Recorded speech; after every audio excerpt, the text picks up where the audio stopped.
Sword of Coming Chapter 1178. Chapter 1178 is also hometown. The smoke curls under the eaves, and the world is like a flower in the fog. Fan Junmao asked, "Do you know who accompanies the sage in Abbot Zaitongshan's canonization ceremony?" Chen Pingon shook his head. "It's hard to say. For the time being, there are only Pian Mountain and Fei Zishan. They are Mr. De and Zhouguo. There are many swordsmen in the old Zhuiying dynasty." Fan Junmao said, "I have the opportunity to have a drink with Fan Er, and persuade him. The boss is not too young, and he is still a bachelor. It's ridiculous. Is it so interesting to make money? I'm not idle at all throughout the year. Mr. and hundreds of craftsmen hang out together. What are you planning, every day, thinking about the abacus, fooling around with the ledger?" Chen Pingon smiled and said, "Some people just like to make money by nature. They are very pure. They are similar to martial arts, learning boxing and sword training. They enjoy themselves. Fan Shanjun can rest assured." Fan Junmao got up and said with a smile, "Would you like me to call out Chao Yong? His good deeds have been disturbed by you. Don't settle down. The gods of the mountains and rivers are all grown up." Chen Pingon nodded and said, "You just said I asked him to come out and have a chat." Wei Bo stood up and patted his robe. "I'll follow." It is not suitable for Chen Pingon to go back and drag Uncle Lily to find a place to chat privately. The traces are too heavy. Today's discussion, which one is not a person who has cultivated to the transformation realm from the public sect.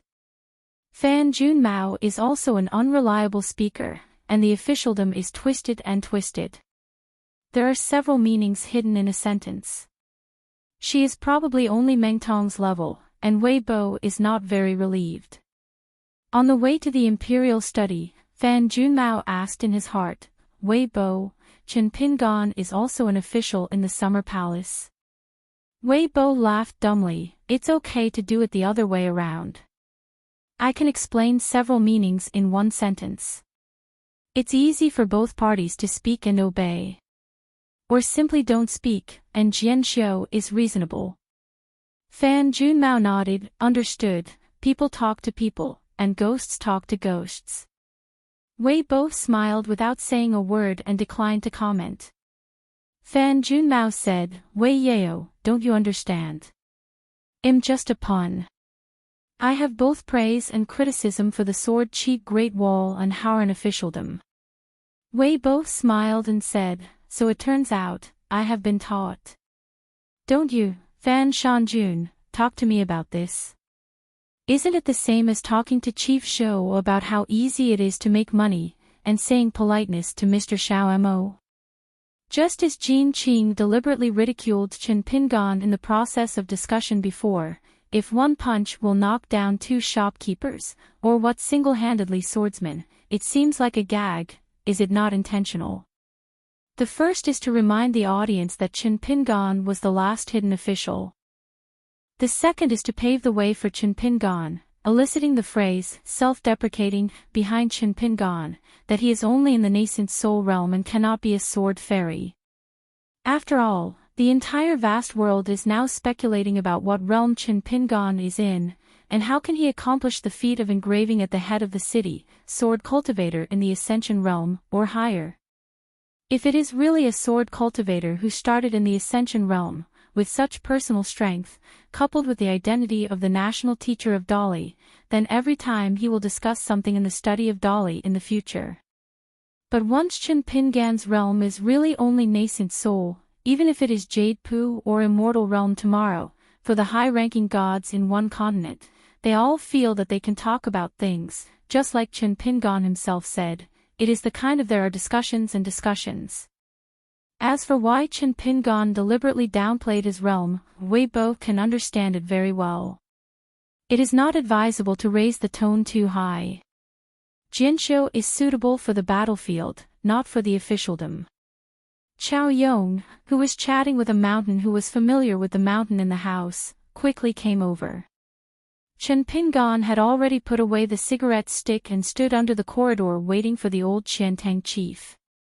Chen Pingan went straight to the point, went straight to the subject, and said with his heart, "Uncle Lily, I have only heard about Wu Yun, the water of Zhejiang that you recommended, but I have never had the opportunity to contact him, but Sun Wenqian is my friend, so on this matter, I am selfish. In the future, if I have the opportunity to go to the Yunshui Palace for a drink, I will trouble Li Bo to help introduce me, and take me to the Zhejiang Water Palace to make amends." After listening to Chao Yong, he nodded and said, "I'm very glad that Chen Guisher is willing to meet me so frankly. If there are similar things in the future, at least on my side, there is no need to explain. As for Wu Yun, Chen Guisher is relieved, there is no need to explain.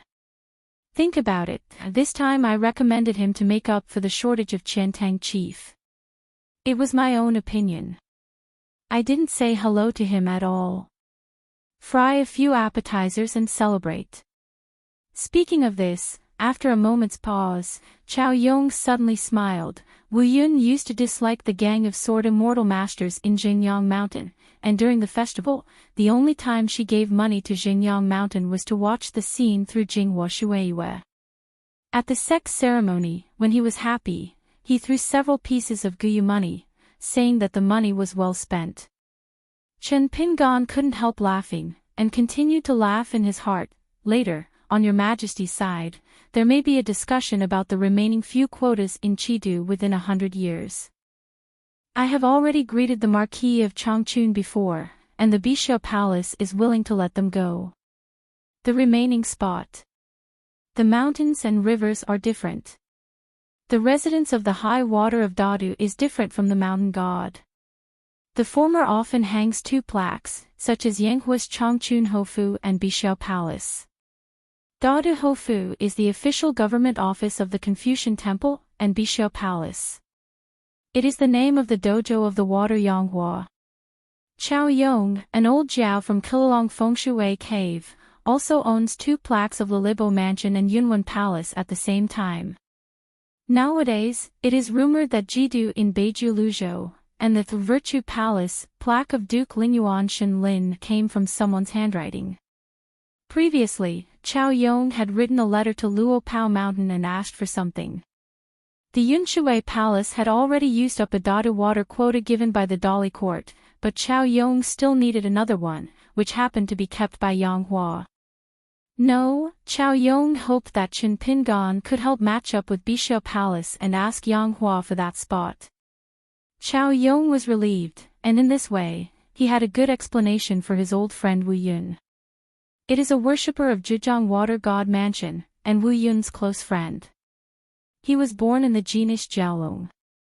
When he reached the bottleneck of Jindan, he urgently needed to rely on Dadu to get into the nascent soul realm. The promotion of the official position is not unimportant, but it is not as good as the increase in the height of the golden body of the temple. In fact, Wu Yun lacked interest in making up for the shortage of Qiantang chief, as Chao Yong said. Especially when Chen Pingan mentioned the transfer of the divine position today, it is equivalent to breaking through several barriers. Once the assistant of Zhejiang Shuifu succeeds, he is afraid that he will not have an official position.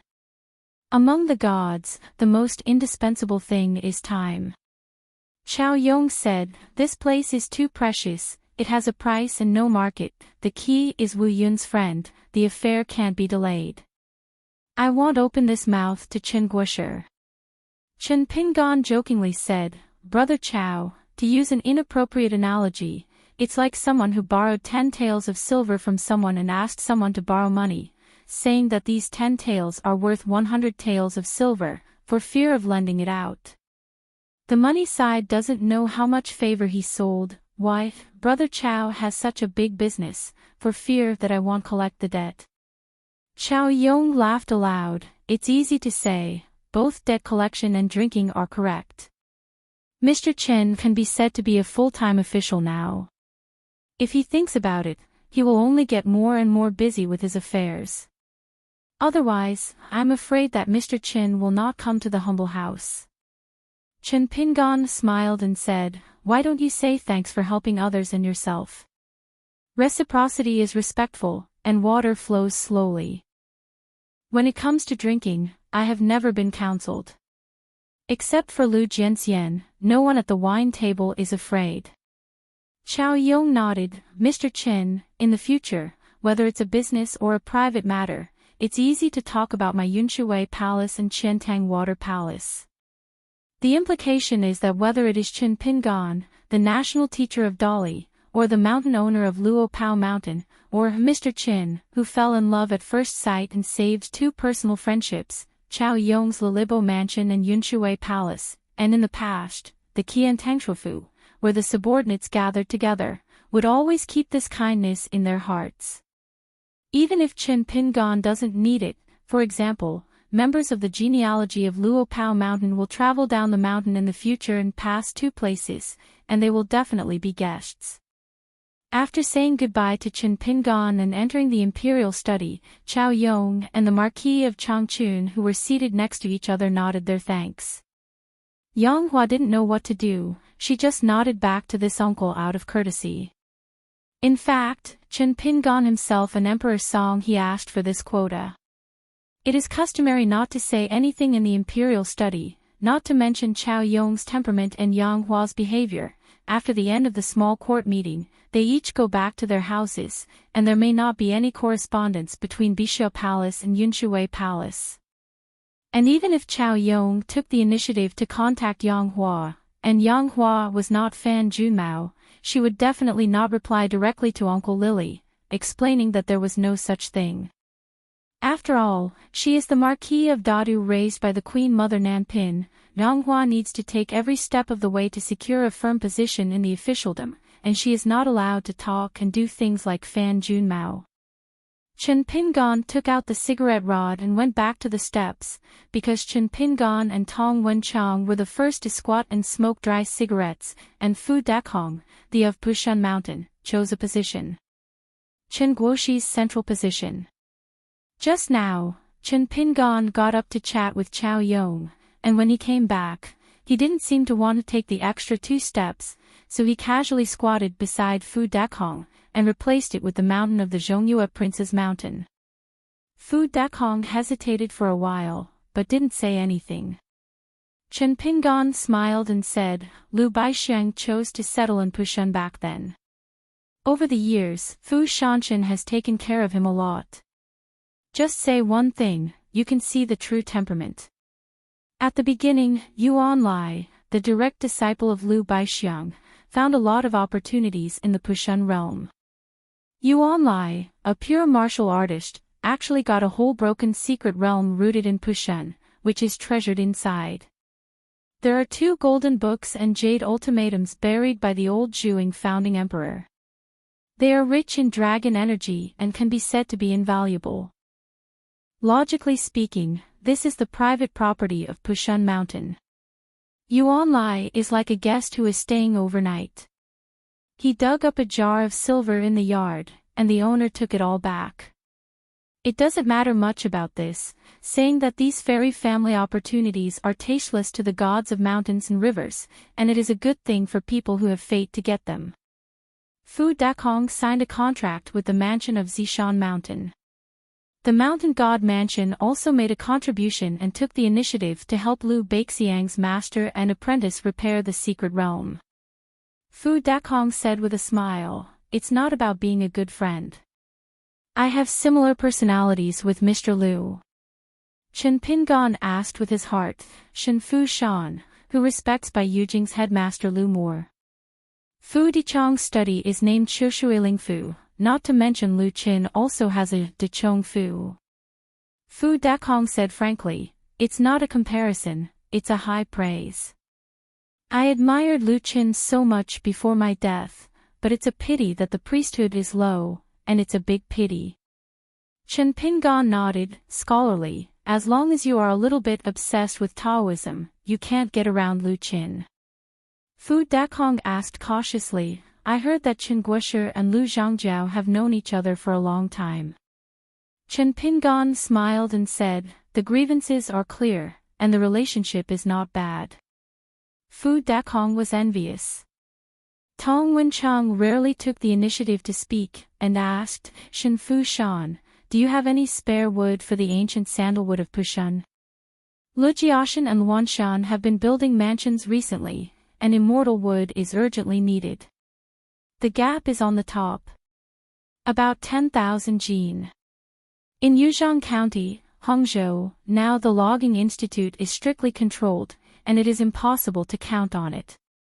Before coming here, the two mountain gods asked me to ask for help and see if they could ask you for an affordable price.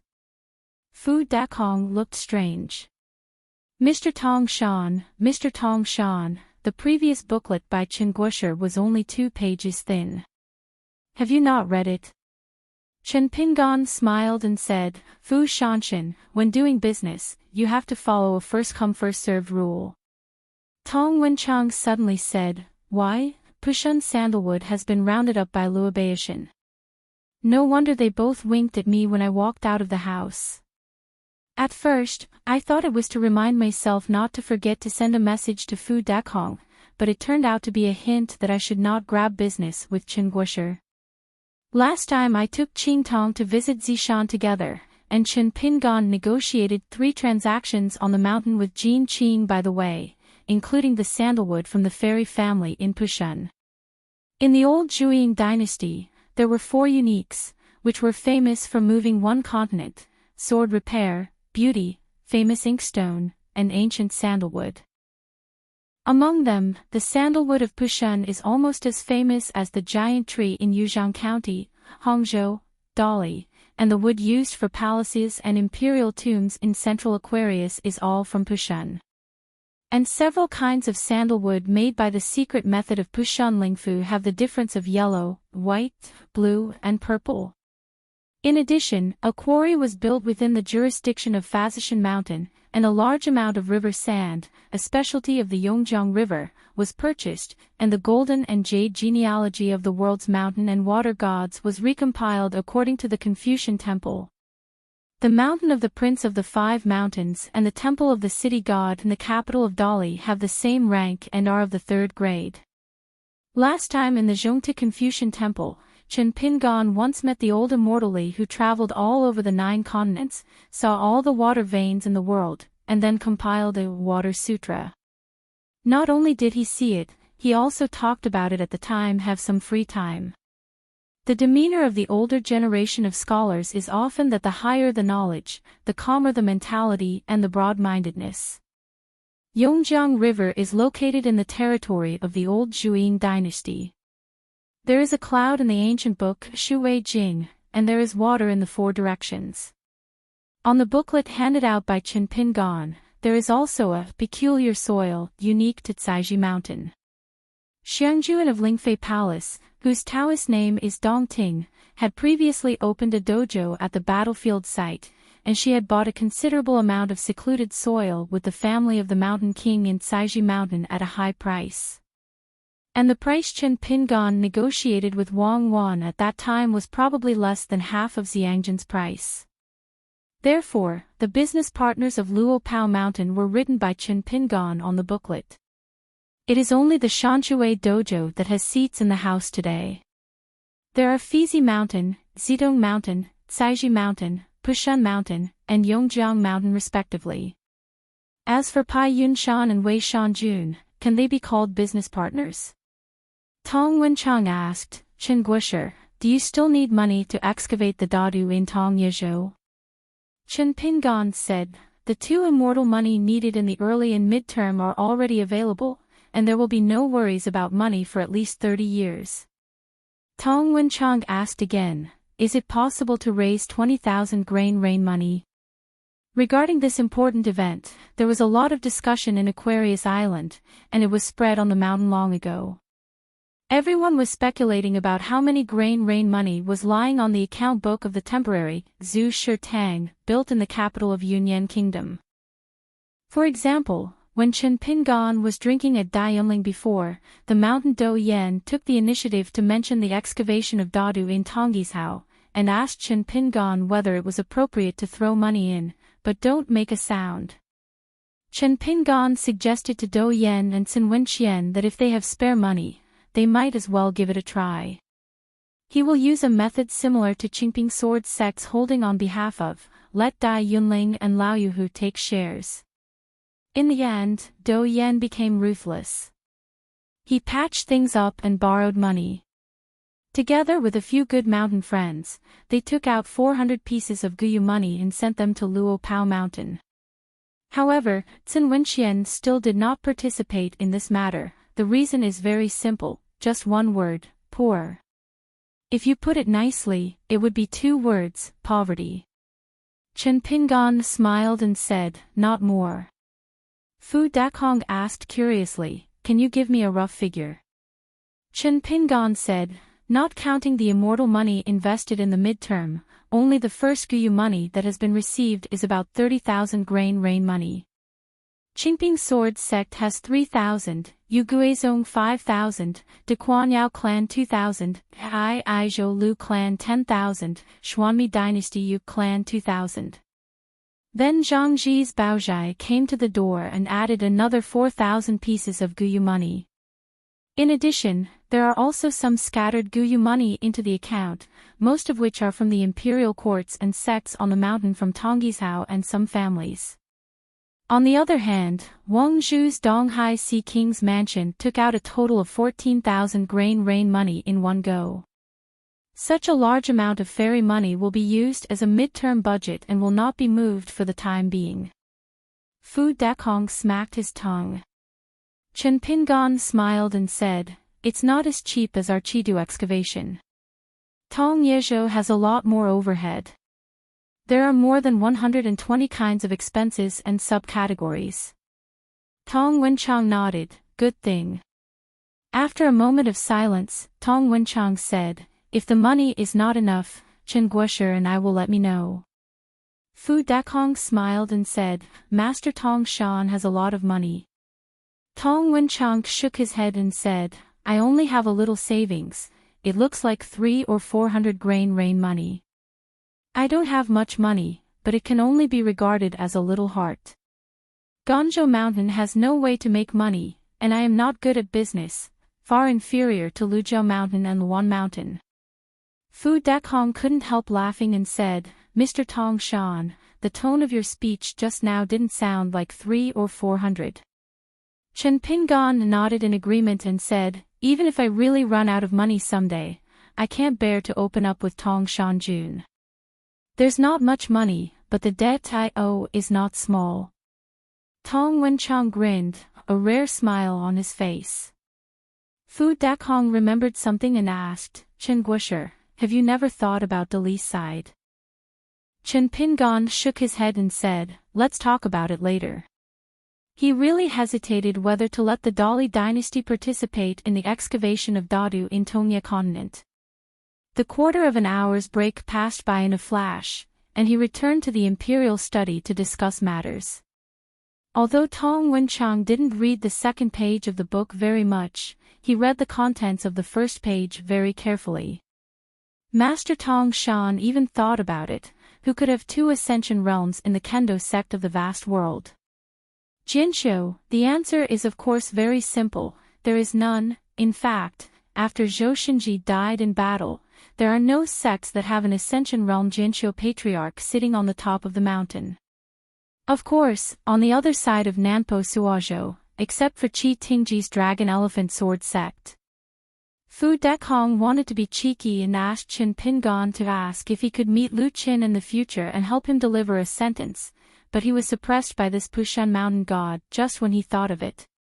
Just because at that time, before Chen Pingan said that he and Lu Qin had a good relationship, there were 4 words, and the grievances were clear. After the out-of-the-way acquaintances were expelled by the Zhuji faction, it actually had little impact. At most, there was no fishing figure by the stream. Next, it was the capital of Qingling Kingdom, which began to formally discuss the lease renewal and bidding of Yushan. At first, the 2 ministers of the Ministry of Rights and the Ministry of Household of Qingling Kingdom came forward together. The Patriarch of Zhuji Pai, Ling Xie, came down the mountain in person and came here. Bien is in charge of bidding, and there are two other sects who are interested in cutting Yushan, but they are not as good as Zhuji sect. On the side of Xingyang Mountain, it is not Xiahozan of Shuilong Peak, as expected by King Lingguo, but Yuzuan, the master of Yujiao Peak. Therefore, the Minister of Rites said that His Majesty, the Emperor, who was busy with state affairs, suddenly became less prudent and came quickly. But soon His Majesty the Emperor began to regret that he should not have made such a trip. Because the two immortal manners sects who made up the numbers and mostly wanted to try their luck, quickly withdrew from the bidding for mining and cutting the Jade Mountain, which was regarded as selling a face to the Zhuji sect.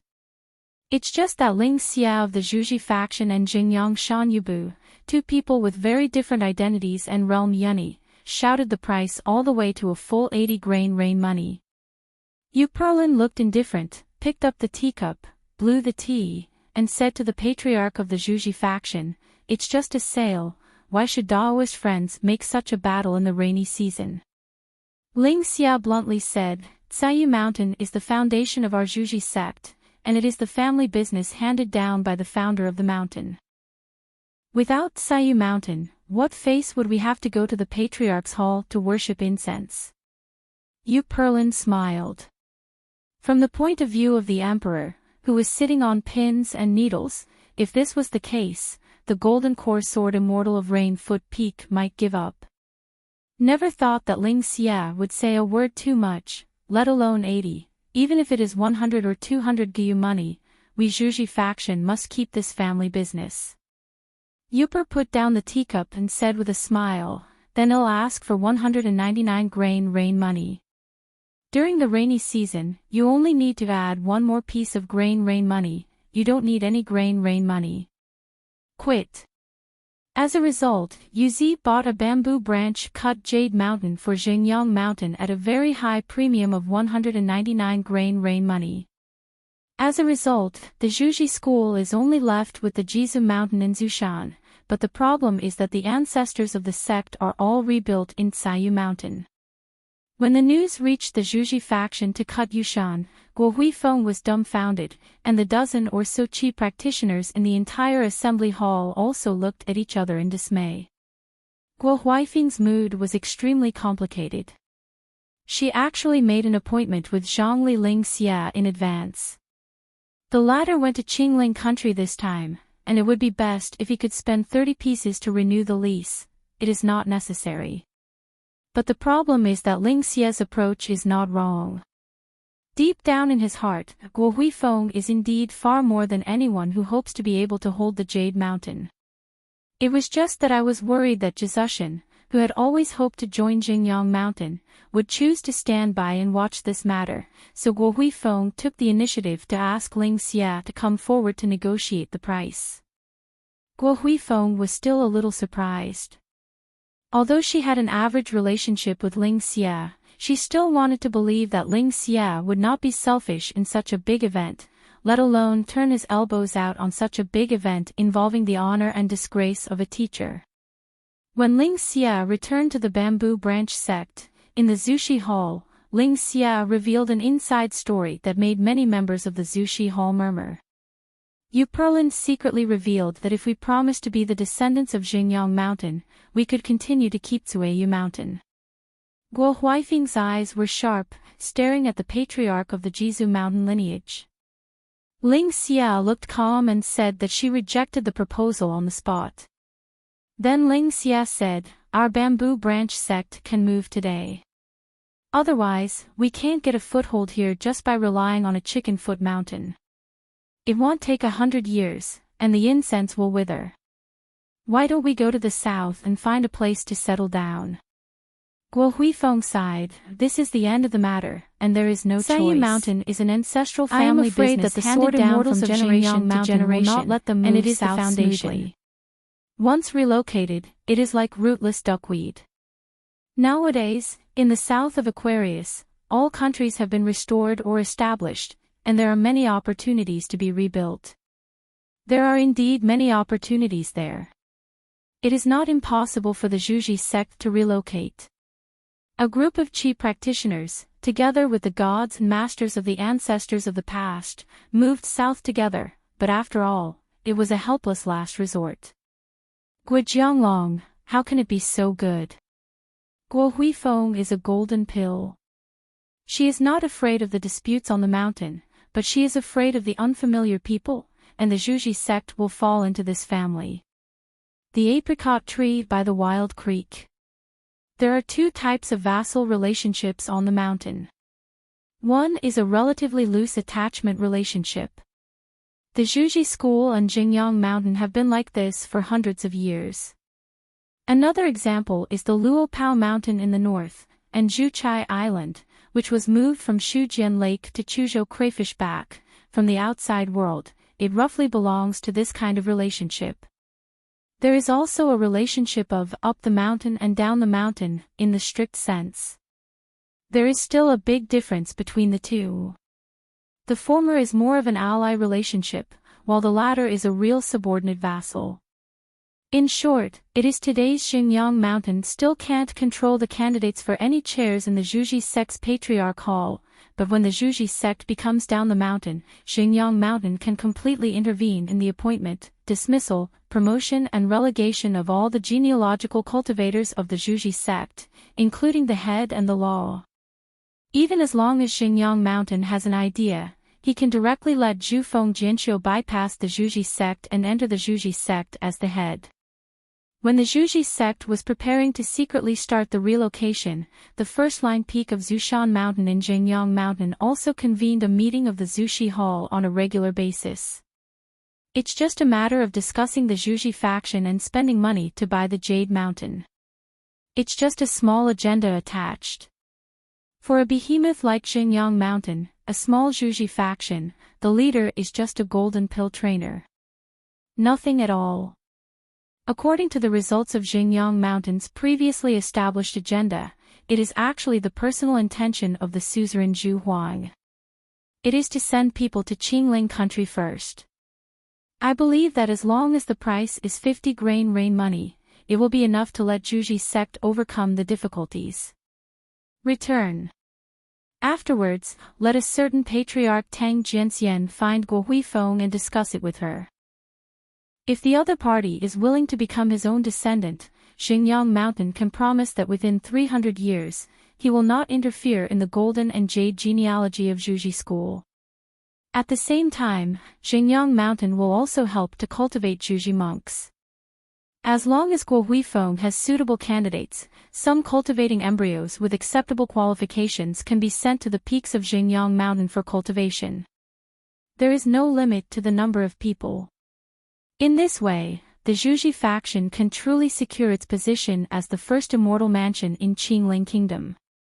In the end, because of Ling Xie's ignorance, coupled with Yu Jiaofeng Yukin's zealousness, making his own opinions, it was equivalent to spending more than 100 grain rain money. This fairy money had to be paid for by Yu Qin himself, and waited until the end of the discussion.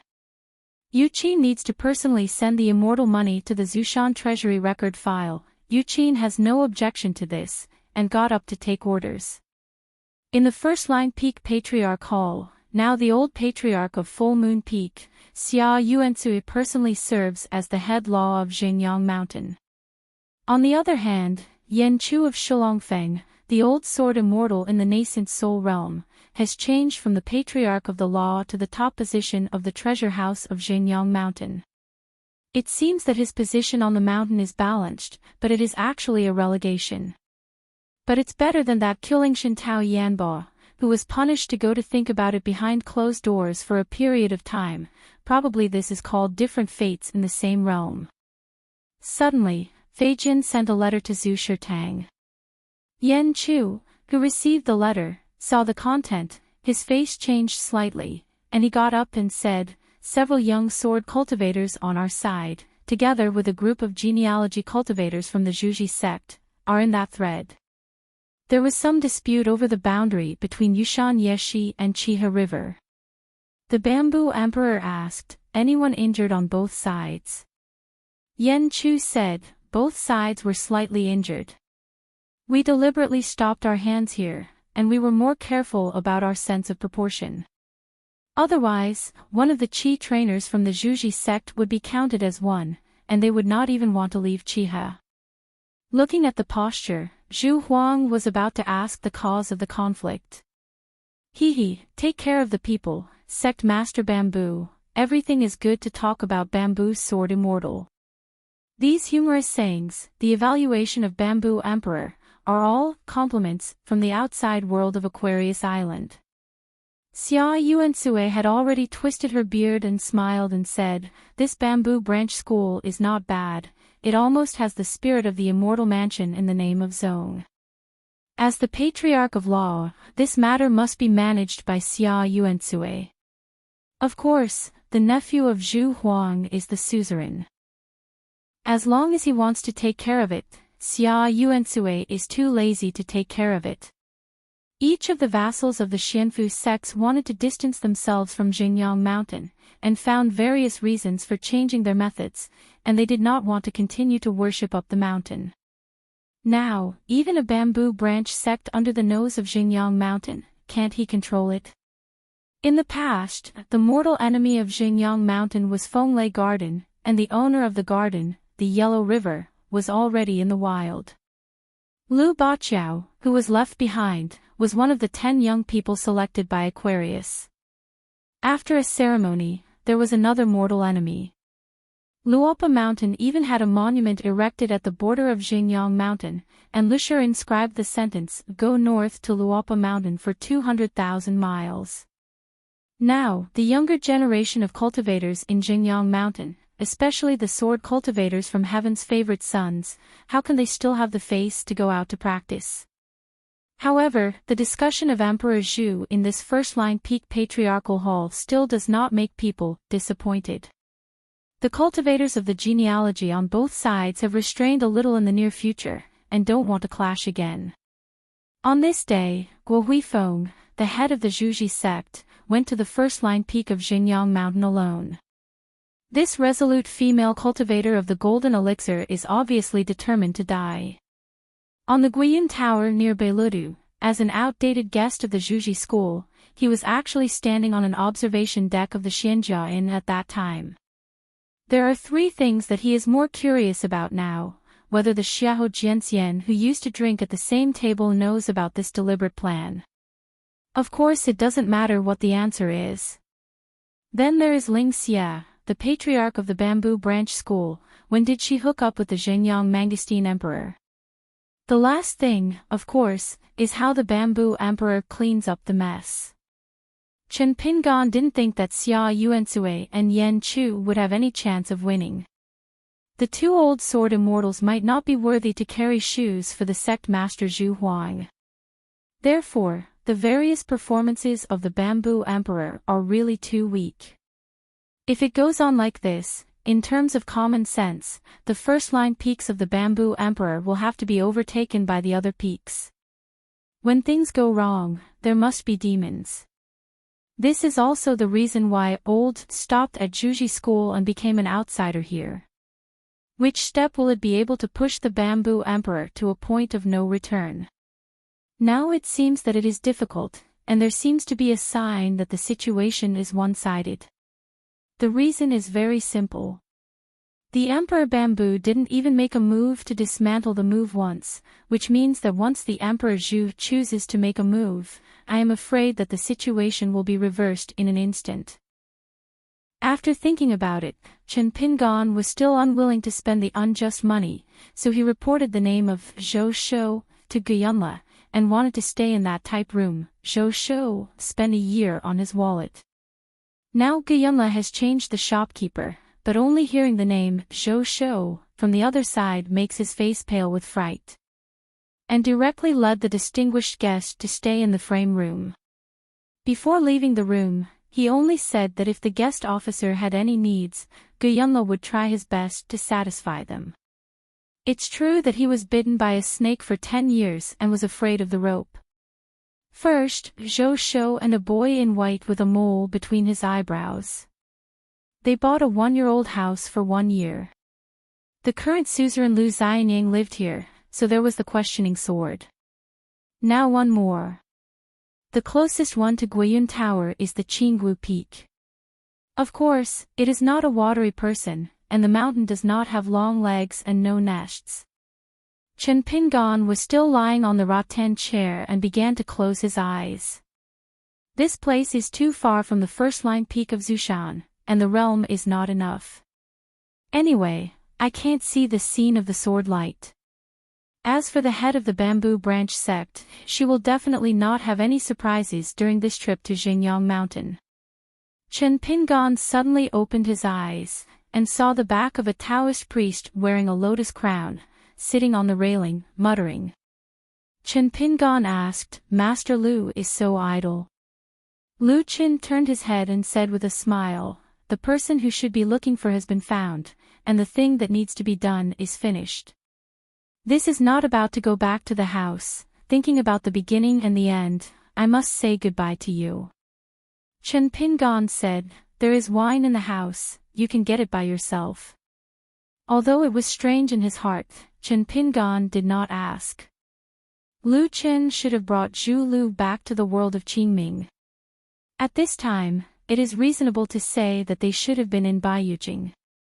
Or is this, Lu Qin, in front of you just one of the 5 dreams and 7 hearts that remain in the vast world? Lu Qin leaned back and wanted to do a dashing backflip. He probably misestimated the height of the railing and couldn't afford to fall to the ground, so a carp stood up straight and ran to the house to get 2 pots of ready-made fairy brew. It turned out to be the immortal brewing of Changchun Palace, which has no market price. Gu Yunle is really willing to pay for it. This is considered to be the return of the immortal money for 1 year. If Qin Shanzhu made a few more trips to the Yunlu, should he not just close the door and pull it down? Lu Qin hooked his feet and threw a chair in the house to the observation deck outside the door. His figure fell on the chair, and gently threw a pot of wine to Chen Pingan. Chen Pingan didn't drink, but just kept it in his sleeves. Lu Qin smiled and said, "This farce in the nest, the truth is very similar to the process you guessed." Chen Pingan asked, "Where is the difference?" Lu Qin raised his head and drank wine, just like drinking water when he was thirsty. He raised the back of his hand and wiped his mouth, and said, "Pin Dao is busy drinking, too lazy to think about it, not to mention that he can't tell for a while. Why don't we take a trip to the River of Time?" Chen Pingan said, "The Bamboo Emperor has long known that I am in the Bamboo Branch School." Lu Qin smiled and said, "Master Zhu Shan is just a sword fairy, and he is not a fortune-teller who is a prophet. Do you know? As for whether the Emperor Zhu guessed this, Pin Dao is not clear. After all, it is not the roundworm in his stomach." Chen Pingan sat up. The two walked in a long river of time, upstream, like turning the pages of a book upside down. When they saw the content of interest, they spread the book and read the text on that page. They first came to the Qingling State official ship on a river, inside and outside the house, separated by a bamboo curtain, and of course Xia Yuansui carefully sailed the Wanyan ship, a landscape prohibition set in advance. The 2 old sword immortals of Xingyang Mountain, Xia Yuansui of Full Moon Peak and Yan Chu of Shuilong Peak, had previously discussed secretly on this Qi River, and the content of the discussion involved the replacement of several chairs on the mountain. Lu Qin lifted a corner of the bamboo curtain, looked into the house, and said with a smile, "The 2 old swordsmen are really old and strong, and they have lofty aspirations. If they were just talking about things, they actually made them." The stone tablet on the border, Xingyang Mountain. You can keep it. The meaning of Zhangjiao Lu is very simple. Bamboo Emperor is the suzerain of Xingyang Mountain. In the future, there is still a certain hope that the boundary monument will be removed and someone else will be the new suzerain. Don't think about it. It can be seen that Lu Chen is also more optimistic about the Emperor Bamboo. Lu Chen took out 3 immortal coins from his sleeves, clasped them in his hands, and squeaked, "What do you think is in my hands?" Chen Pingan said, "Be patient." Lu Chen was choked for a while, and it was hard to talk to stupid people. He missed smart people. He was really killed by smart people. He felt that it was more interesting to talk to stupid people. For example, Cui Ye's patience is 100 years. Jing Zhezhong's patience has lasted for 3,000 years. According to the plan of the two old swordsmen with real power in the house, the first step, Zhuji sent a monk with enough weight to buy Yushan, and in a fit of rage, he returned to the mountain gate, and openly said that he wanted to unilaterally remove the vassal status, and Zhang Yangshan completely separated the relationship. The second step is to find a few suitable young sword cultivators to create a turmoil with the Zhuji faction. You don't need to kill anyone, just get hurt. I will definitely seek justice with Jingyang Mountain, or to be precise with the Emperor Zhu, then Jingyang Mountain will give her an explanation. Just use her and the Zhuji faction to kill chickens and warn the monkeys, support the Jizu mountain lineage, and cooperate with Jingyang. The mountain signed the contract of Shangzong down the mountain. In the past, the Mountain Alliance and Water Oath on the mountain were all 5 mountains of various countries, or the righteous gods of rivers and waters. Now it is more convenient. The third step is Xingyang Mountain, from Yujiaofeng Yuqin, this young sword immortal who is very prestigious among the young disciples of Xingyang Mountain, as the of the first-line peak ancestors, can take the lead in attacking the Bamboo Emperor. Then, it was Xia Yuansui who went out in person. Yan Chu agreed, and together they suggested that Emperor Zhu take the initiative to give up the position of suzerain, and the new position was arranged. You, Emperor Zhu, go to the down mountain Huang, which is located in the boundary of the Zishan Mountain in Zhongyue. Bamboo Sword Sect, as the head. Saying it was a suggestion was actually forcing the Emperor Zhu to leave the first-line peak and obediently go to the Huangzujian sect to retire. As long as the Emperor Bamboo leaves Xingyang Mountain, Xia Yuansui has a series of methods to make the Emperor Bamboo feel uncomfortable going down the mountain. Lu Qin walked into the cabin, sneakily, and while listening to the two old swordsmen planning a grand career there, he stretched out his hand to flick someone's forehead, or pretended to punch the back of the head. Chen Pingan stepped straight into the house in one step. The bamboo curtain blocking the way was useless. On the road of life, Chen Pingan has seen two people who look alike but are actually diametrically opposite. Just talking about the people around him are Gu Kan and Li Huai, Cui Dongshan and Lu Qin. Lu Qin seemed to be tired of playing, so he squatted on the ground and looked up at that Xia Yuansui, probably looking at the old sword fairy and counting the skin lines on his face. Chen Pingan Lu Qin smiled and asked, "They are so courageous, aren't they afraid that Bamboo Emperor will enter the immortal realm one day? Turn around and settle with their new and old accounts." Chen Pingan said, "Let's get the benefits first and then talk about the future." Lu Qin nodded, "That's right." Chen Pingan asked suddenly, "How can you pull that bamboo curtain?" Lu Qin said solemnly, "High realm, great ability, handsome appearance, go out and be kind to people, never say hard words, be careful to sail the ship of 10,000 years. Chen Pingan interrupted Headmaster Lu's self-bragging and asked, "Are we going to continue upstream, or downstream and go back again?" Lu Qin asked in return, "Look at the other book. For example, is Little God from the sect Master Zhu Huang, or Guxianzi from the Zhuji sect? Or do you want to read both?" Chen Pingan said, "No, we can just stare at the two old sword immortals." Lu Qin said helplessly, "Isn't it too boring?" Chen Pingan smiled and said, "Headmaster Lu's patience." Lu Qin murmured, "Pindao is soft-hearted and can't hear nice things the most." After that, the two came to the full moon peak. In the middle of the night, the full moon was hanging in the air, and the bright moonlight was like snow covering the ground. Lu Qin stood in a viewing pavilion with his arms wrapped around his sleeves.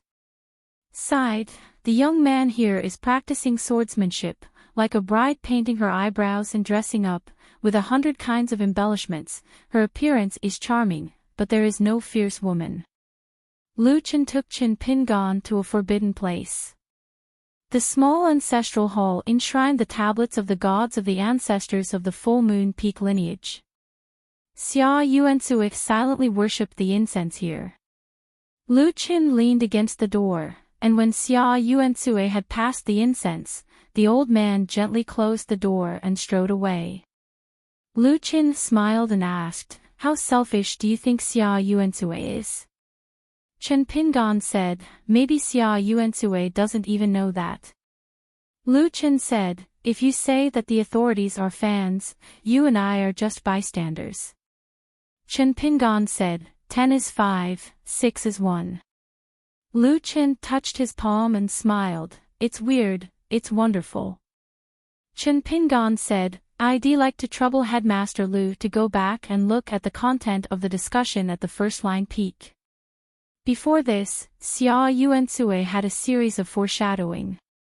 For example, the old patriarch once in the patriarchal hall suggested that all disciples of the peaks, as long as they are swordsmen, regardless of realm or age, as long as they are willing, they can follow him.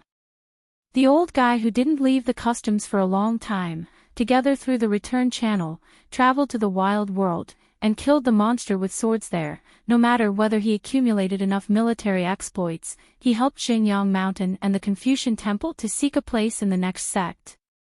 At least it can reverse Zhou Xianfi's perception of Xingyang Mountain.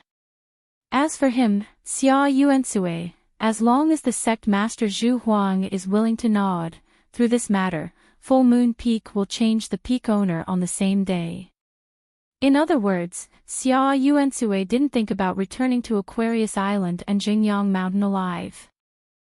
Therefore, the old sword cultivators of Zhu Feng, who had been suffocating their stomachs for a long time, agreed to this matter one by one, and they were all willing to follow Xia Zushi to the wilderness, learn from Manhua Peak, and change the peak master.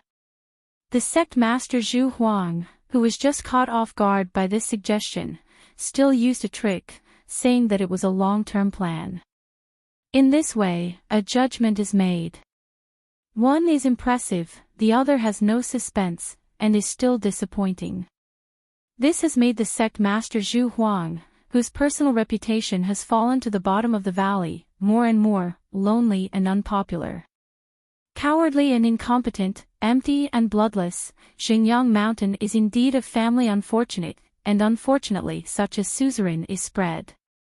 Zhu Feng Xianfu, various dojos, there is a lot of discussion, and they start to turn over old accounts. For example, it seems that when Bamboo Emperor was in nascent Soul Realm, he never dared to break arms with Li Tuanjing, who was in the same realm, Fengliuan, until he finally became Yupu. In the face of two young people, Chen Pingan and Lu Xianying, he still didn't dare to fart. If the sect master Zhu Huang, who is extremely virtuous, covets power, and is unwilling to let go, then it is no wonder that Xia Yuansui, the uncle, has to clear the door for the ancestors. He will join forces with Yan Chu on the bright side and Tao Yanba hiding in the dark, these two sword cultivators in the nascent soul realm, and ask the Emperor Sword and Bamboo together. Anyway, the reputation of Xingyang Mountain is not much worse now.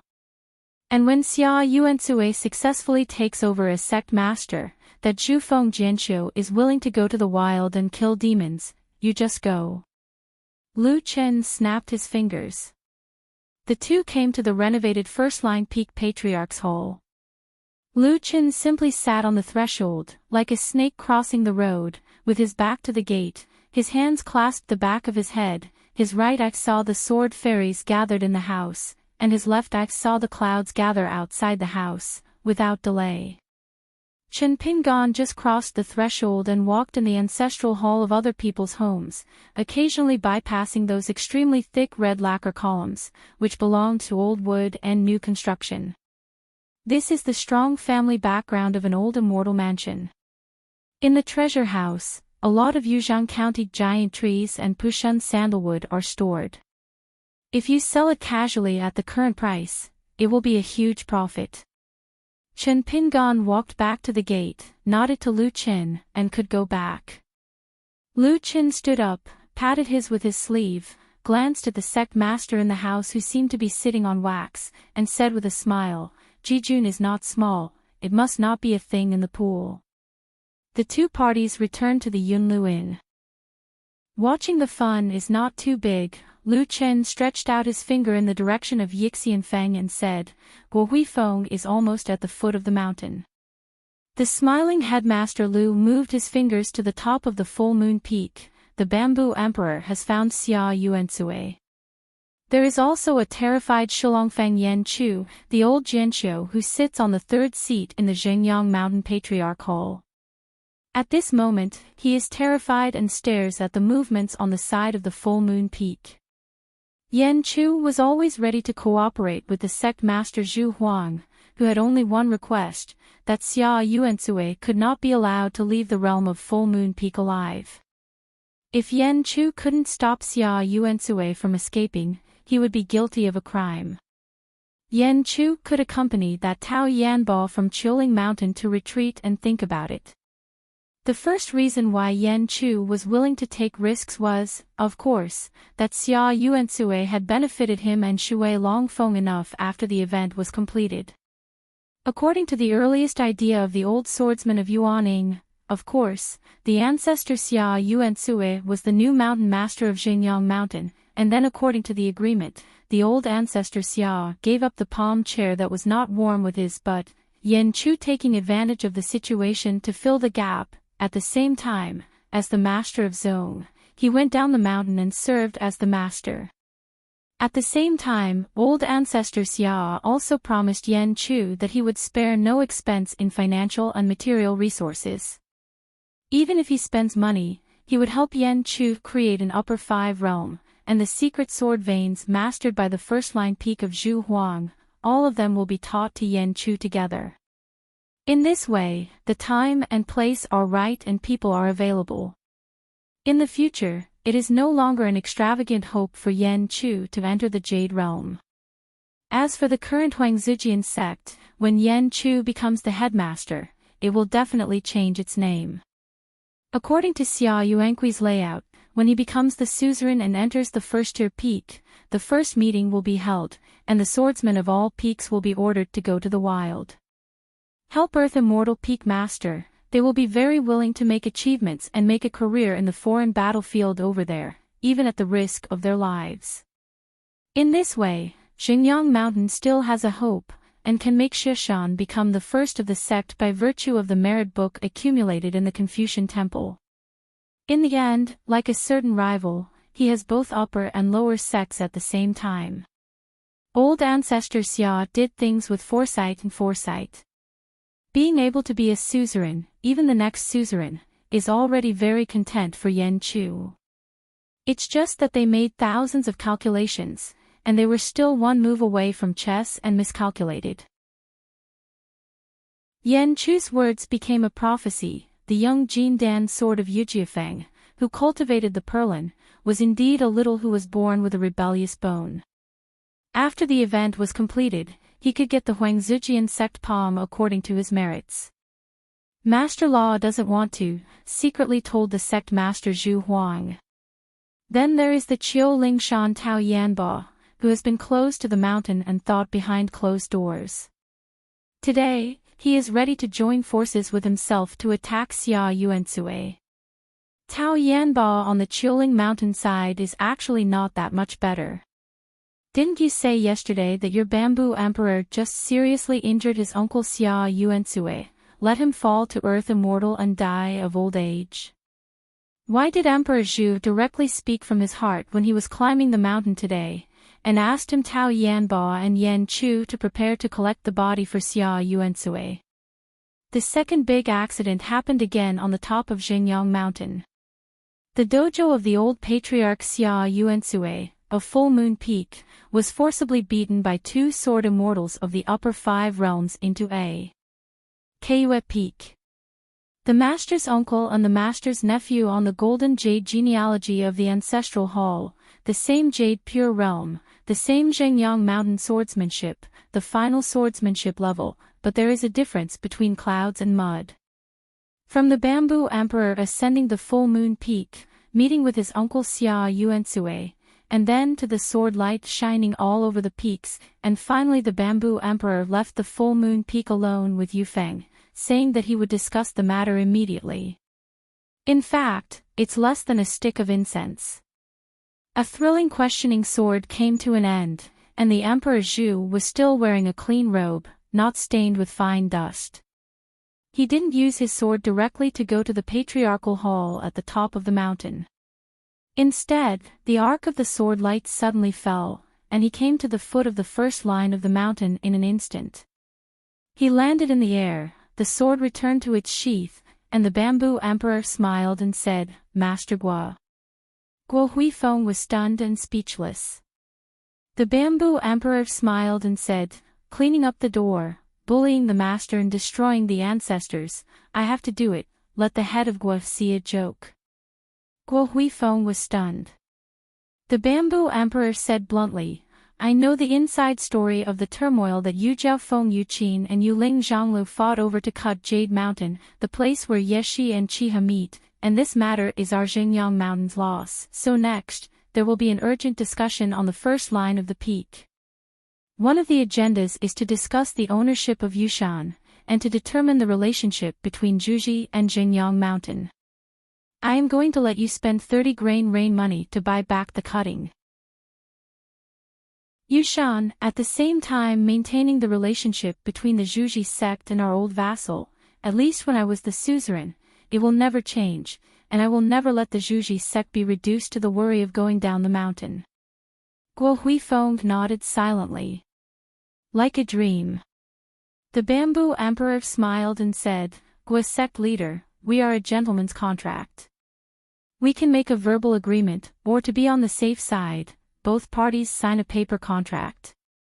Guo Huifeng looked at Emperor Zhu, was silent for a moment, exhaled a long breath, and said solemnly, "I trust Sect Master Zhu." The Bamboo Emperor nodded and said, "Then it's settled." Guo Huifeng said, "Sect Master Zhu is busy in advance, so I will return to the Zhuji sect." The Bamboo Emperor smiled and said, "Distant relatives are not as good as close neighbors. We welcome Sect Master Guo to come here often as a guest in the future." Yan Chu and Tao Yanbo hid their figures, used a secret sword pulse escape method, and went to the full moon peak. Seeing the old man who died sitting on the ground with the broken sword on his knees, blood was all over his body, and his fatal wound was between his eyebrows. There was a hole the size of a copper coin, and blood was gurgling. Tao Yanbo let out a long sigh, with a sad expression on his face. He didn't know if he saw this scene, Zhuji Fenhui sighed, or he was sad, worried about his own fate and whether he would follow in his footsteps. Yan Chu had an expressionless face, and bowed his hands to the old man in salute. Yan Chu squatted down again, and gently used his sleeve to help old ancestor wipe off the blood on his face. On the other side of the cloud tower, Lu Chen asked, "Should we get closer and watch a discussion in the Zushi Hall?" Chen Pingon said, "I'm afraid that Headmaster Lu will anoint the soles of his feet with oil. Once he's gone, he will remove the blindfold and leave me alone in the ancestral master's hall." Lu Chen laughed and said, "This is a bit embarrassing." After restraining his laughter, Lu Chen sighed, "It's a pity that the moon is cloudy and sunny, but it's a pity that the ink has changed from thick to light. There are green mountains, peaks and peaks, the nearby mountains are rich in dark green, a little farther is verdant, farther away is light cyan, and the farthest is gray. The love and scenery of the world, the pearls and hibiscus are gorgeous, and the clouds are passing by." In the first-line peak Patriarch Hall, Emperor Bamboo sat on the chair of the sect master and said, "There are only 3 things to discuss today, everyone just listen. The first thing is that Xia Yuansue is dead, and the position of the peak master of Full Moon Peak is temporarily led by his Bamboo Emperor." Bamboo Emperor didn't even explain why Xia Yuansue died. The infighting on Full Moon Peak asked what the reason for the sword was, and whether it was necessary to polish the Xingyang Mountain Chronicle. Not a word was mentioned. The second thing is related to the bamboo branch school. The last thing, the sword cultivators of the various peaks in Jingyang Mountain, led by the new head Law Yanchu, rushed to the wild world, and together they went through the East China Sea, returned to the ruins passage to the Sunfall Ferry in the wild world. Among them, the Qiuling Mountain sword cultivators headed by Tao Yanbo belonged to making meritorious deeds and must first make up for their deeds. As for sect master Bamboo Emperor himself, he was going to retreat to break through the realm. No matter whether the retreat was successful or not, Bamboo Emperor would personally go to the wild battlefield. A vulgar man under the mountain, whoever has the blood, must have the will to fight. The Bamboo Emperor said indifferently, cultivation of Taoism in the mountains, since it is a sword cultivator, it is right to kill demons. Today may be the most simple and clear discussion in the Zushi Hall in the history of Jingyang Mountain. The Bamboo Emperor was really fed up with the intrigues within the mountains and between the peaks that would only hold back their legs. Since it's a sword cultivator, isn't it good to practice swords well? The sword veins in Jingyang Mountain may not be a big deal in the entire 9 continents, but looking at the Aquarius continent, it is enough for a young sword cultivator to become an earth immortal step by step. Of course, Emperor Bamboo didn't have the slightest liking for Luopao Mountain. If it wasn't for his lack of realm, as a pure sword cultivator and a sect master, he would have returned to Luopao Mountain long ago. Now, on Aquarius Mountain, isn't it all said that a Luobao Mountain can be regarded as a monk of the 14th realm? If there are 14 realms today, the Emperor Bamboo does not need tomorrow, and will appear alone at the gate of Luopao Mountain today. If you demolish my first-line peak Patriarch Hall, I will demolish your G-Say peak Patriarch Hall. It's just that Emperor Bamboo's idea is very simple. To wrestle with people, you must have capital. Now that you have a dead end in a feud, you can't just rely on your passion and anger. Otherwise, it would be like 2 enemy families, with clearly disparate strengths. The 2 sides confronted each other on the street. Under the watchful eyes of everyone, every time one party said something loudly, he had to get a slap in the face. What are you trying to do? Is it just to let passers-by watch the fun and enjoy it more? Lu Qin sat on the chair, holding the wine bowl in one hand, and at the same time stretched his neck to look at the peak of the first line, where the voice of the Emperor Bamboo in the Patriarch Hall was like raindrops falling into Master Lu's wine bowl, the rain beating. The water surface of the spring pond is normal, with ripples and clear words. Lu Qin smiled and asked, "Let's guess that Emperor Bamboo's retreat this time is to heal his wounds, or is he trying to break through?" Chen Pingan said, "It doesn't matter. The last time I watched the salute and asked about the sword, the Bamboo Emperor must have been hiding it. But even if the Bamboo Emperor didn't hide it, it wouldn't change anything." Lu Qin suffocated the drink in the bowl, wiped the corner of his mouth with the back of his hand, and said with a hilarious smile, "Is it a bit more boring than the imperial study in Dali's capital? A bit less in-depth, but a little bit more domineering in terms of momentum?" Chen Pingan lay on the rattan chair, reaching out and tapping the jug lightly. Lu Qin snorted, "It's not good. Zhu Zongzhu is coming to our side to get close, as expected of a sword immortal, such a keen consciousness." Chen Pingan knew that Lu Qin deliberately leaked the trace, but didn't say anything. When the Emperor Zhu came here, he was accompanied by a very important chess figure. It was Ling Xia, the contemporary master of the Bamboo Branch School of Jizu Mountain. Chen Pingan sat up and shook the jug in his hand. "Meet again, Sect Master Zhu." As for what the headmaster Lu looked like in the eyes of Zhu Huang and Ling Xia, God knows. The Bamboo Emperor bowed his hands and said with a smile, "Meet again." Bamboo Emperor only noticed a trace of unusual energy here, and the source was in Guyunla, so he knew it. Ling Xia was still kept in the dark. She didn't even know that this young cultivator was an outsider of her own Bamboo Branch sect. I just heard that my apprentice Liang Yuping had said that there was an old guest in Kai Yushan who had a drink with Shulongfeng Xiahozan with her. Chen Pingan looked at Ling Xia and said with a smile, I have seen Ling Zhonglu. Ling Xia thought about it for a while, and used a statement that was not easy to make mistakes. Including Guo Huifeng, it is not clear that her senior sister Ling Xia, who had been taking refuge in Jingyang Mountain a few years ago, was actually only one person, the Sword Immortal Bamboo Emperor. At the age of a young girl, she entered the Zhuji school and became a direct disciple of the Jizu mountain lineage, which was the arrangement of the Zhu Huang. Later, Ling Xia did not compete with Guo Huifeng for the position of the head, and it was also the secret advice of the Zhu Huang. If it is said that this yard cleaning, infighting, before the dust settles, Xia Yuansui, who seems to be the most senior in Jingyang Mountain, made the first move on the chessboard, and there was no problem with the chess moves at the back, but in fact, it was more on the earlier and larger chessboard. The Emperor Bamboo had already started to make moves. Tao Yanba took the initiative to contact Xia Yuansui, which was originally the arrangement of the Bamboo Emperor.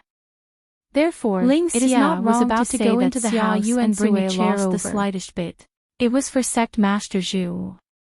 Of course she herself had to stand to entertain guests. Never thought of a gust of wind beside her, it turned out that the young Taoist priest ran into the house and also carried a chair. Wait until Zhu Huang took the chair in Ling Xia's hand. Ling Xia saw the Taoist priest handing out a chair to him. The Taoist priest smiled brightly. Ling Xia wanted to politely reject the other party, but the Bamboo Emperor smiled and said, just sit. The Taoist introduced himself. The name of the trail contains the word Kai. Zhu Huang and Ling Xia waited for the next sentence. The Taoist just stared at the two of them. Chen Pingan explained, the surname and the first name together, the Taoist priest is called Kai. What is the Taoist name? Anonymous. Lu Chen nodded vigorously. Ling Xia mistook the young man for a man who had attained the Tao with his skills in Yen Yen, who might be an old friend of Sect Master Zhu. Wearing a fishtail crown on his head, is he a Taoist priest? Bamboo Emperor didn't explain anything to her. Anyway, the words in his heart were meaningless. The Bamboo Emperor was not curious as to who this strange Taoist priest wearing a hibiscus crown was. Chen Pingan asked, how does Sect Master Zhu reward Yuzi for his meritorious deeds? The Bamboo Emperor smiled and said, this kind of person cannot be kept. The better the talent, the stronger the backbone. Chen Pingan smiled and said, don't say anything like this. Bamboo Emperor laughed dumbly, but did not continue to explain anything. It may be that he has been told something on his mind, or it may be that it is useless to talk to an outsider. Ling Xia became more and more confused. Isn't this person a friend of Sect Master Bamboo? Chen Pingan stood up, Sect Master Bamboo, I believe we will not meet again in the near future. The Taoist priest let out a long sigh, as if to breathe a sigh of relief for the Bamboo Emperor. After that, Chen Pingan and Lu Chen left the Cloud Tower together, walked down the mountain, and walked to the noisy Bailudu. Lu Chen tsk wondered, everyone is floating on the mountain, and mosquitoes gather into thunder. The future Jingyang Mountain should not be underestimated. Chen Pingan asked, did Ling Xia like the Emperor Bamboo very early? Lu Chen said angrily, this kind of love between men and women, if you ask the poor way, you are asking the right person. I'm really ashamed, the ability of this profession has to be reversed from the realm of the poor. 15th floor, Pindao is on the 2nd floor. Chen Pingan didn't ask any more questions. Lu Chen rubbed his chin. Nowadays, fortunately, who doesn't know that the hidden officer of the Great Wall of Sword Chi has she fell in love with Zhu Huang at first sight when she was a young girl, filled with the yin and yang strange words. Chen Pingan smiled and said, good knowledge. Lu Chen felt that he had to find his way back. There is a kind of ignorance in the world, which is the most beautiful. How to say? For example, because they are young and ignorant, their love is full of knots. Teenagers and girls, why should they understand love when they are young, and what they understand at that time must not be love? In a word, insight. Pin Dao once had a quarrel with a good friend, whether it was a flash in the pan, whether it was a comedy or a tragedy. Pin Dao thought it was the former, and that friend, Gao Gu of Huayong Palace, he thought it was just the opposite. Chen Ping'an, what do you think? Give me a comment. There's no right or wrong, the answer is just a matter of personal perception. Is it a glance at 1,000 years or 1,000 years? Lu Chen's eyes widened and he said with admiration, at this moment, the poor man has run out of words, and he must be amazed. So Chen Pingan felt that a certain idea should be forgotten. Worried that Fu Shanchen really saw Lu Chen, it was either that Lord Yi was fond of dragons, or that he was greatly disappointed. Could it be that it would cause Headmaster Lu to lose an admirer in vain? Looking at the backs of the two walking down the mountain, Ling Xia stood leaning on the railing. She turned her head and asked in her heart, why did the Taoist priest of Shingao Zong come here with you? The Bamboo Emperor looked as usual, shook his head and said, it's not very clear. It was Lu Chen. Apart from this Baiyujing third headmaster, who would dare to travel abroad and wear a hibiscus crown and a fishtail crown casually for any Taoist priest? Lu Chen asked, or go back to the bamboo branch school? Chen Pingan nodded and said, I'll stay for a few more days. Lu Chen smiled and said, the egret crosses the egret and flies, the bamboo branch school raps and sings the bamboo branch poem, the world is peaceful and ingenious, and a group of egrets ascends to the blue sky. Chen Pingan was silent for a moment, with so much knowledge, why bother with limericks? Lu Chen said, learn from you. Chen Pingan said angrily, go away. Lu Chen smiled and said, okay. Shape into a rainbow light, and leave it alone. Wearing a lotus crown on his head, he went on a leisurely tour, and the Taoist priests in blue robes were soaring into the sky. Taoist Lu Chen, such a romantic figure, cannot be without one in the world, and there cannot be two. Longquan Sword Sect, Yui Peak where the sect Master Lu is located. At the dinner table today, Lu Xianying was nibbling on the duck leg and asked vaguely, Tai Smith Wan, why don't you participate in the discussion in the capital? You, the chief worshipper of the Dali dynasty, are very ineffective.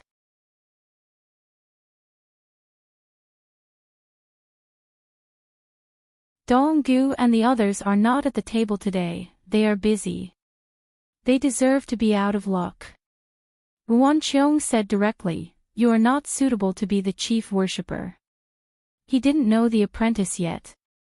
Lu Xianying threw the duck leg bone on the table, what's the matter, look down on people?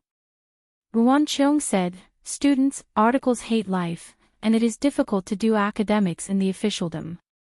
It is similar to practice in the mountains. Jianshou is practicing swordsmanship. These days, your blacksmith Wan, in addition to casting iron and swords, often comes to Yui Peak to show up, which is a rare thing. Anyway, it was just beating around the bush to remind Lu Xianying to order more snacks for the wedding. With such diligence, Lu Xianying mistakenly thought that he was not the illegitimate son of blacksmith Wan. The round-faced girl in cotton-padded clothes, whose pseudonym is Yu Qianyue, comforted, it doesn't matter if you are not the chief worshipper. The book doesn't say that, not to mention that there are no confidants in the future, and no one in the world knows you. Lu Xianying said, if a scholar deceives a scholar, you will believe it. The cotton-padded girl nodded, that's right. Lu Xianying laughed and said, I believe it, because I am a scholar. Yu Qianyue rolled her eyes and lowered her head to cook the rice. Lu Xianying said righteously, he's not even a sage of the academy, not Chen Pingan. Ruan Qiong put down his chopsticks, got up and left. Tongyi's Hao Qingping Sword Sect, the Changchundongtian on the Mishua Peak of Zushan.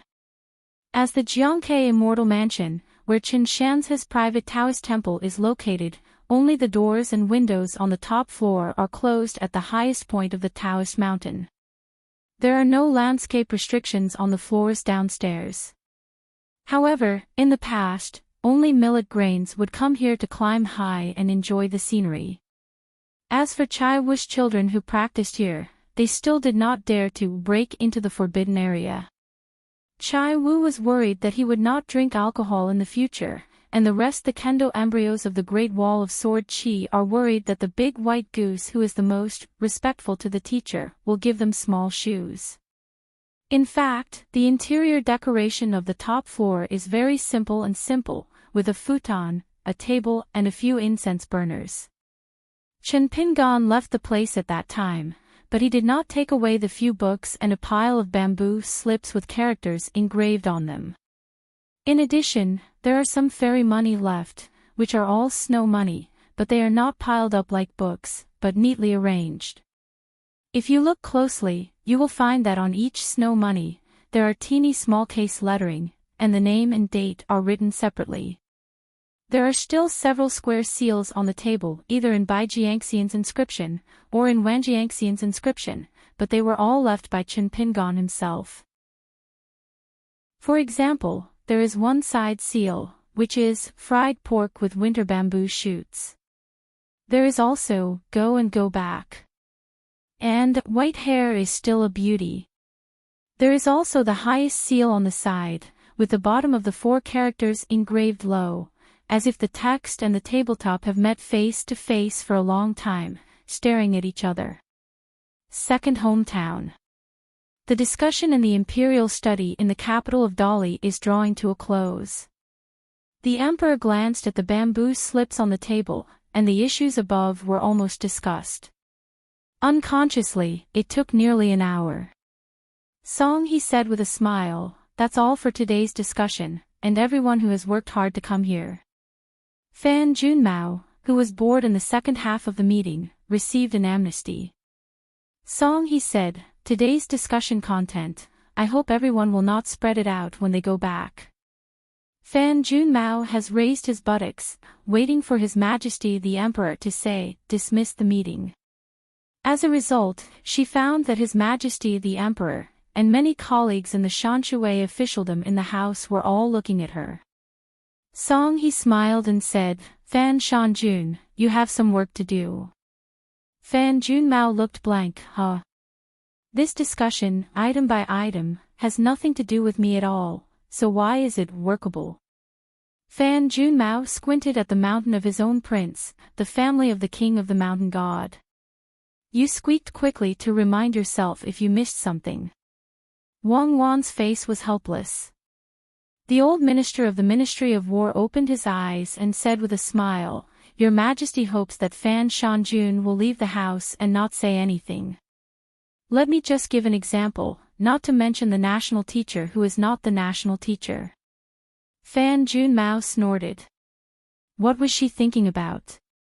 Just as he was about to stand up, Song he immediately turned his head to look at the chair, wanting the new national teacher of Dali to conclude today's discussion. Chen Pingan lightly clasped his fists and said with a smile, I borrowed a sentence from the ancients, and each of them will work hard, and they will share the same wind in 1,000 miles.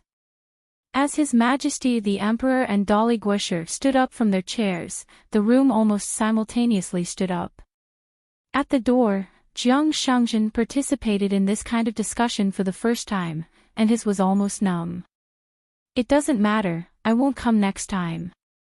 Isn't Miss Xie going to serve as the second seat soon? Let her come to the door. A group of high-ranking landscape gods, with light footsteps, filed out. Under the leadership of the in python clothing, they went to the square outside the house, and then they each returned to the Shanshui dojo. Of course it doesn't prevent them from visiting each other.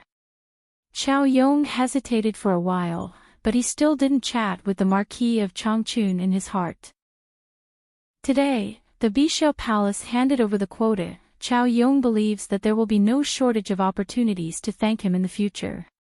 Wei Bo stood under the eaves, not in a hurry to return to Piyun Mountain.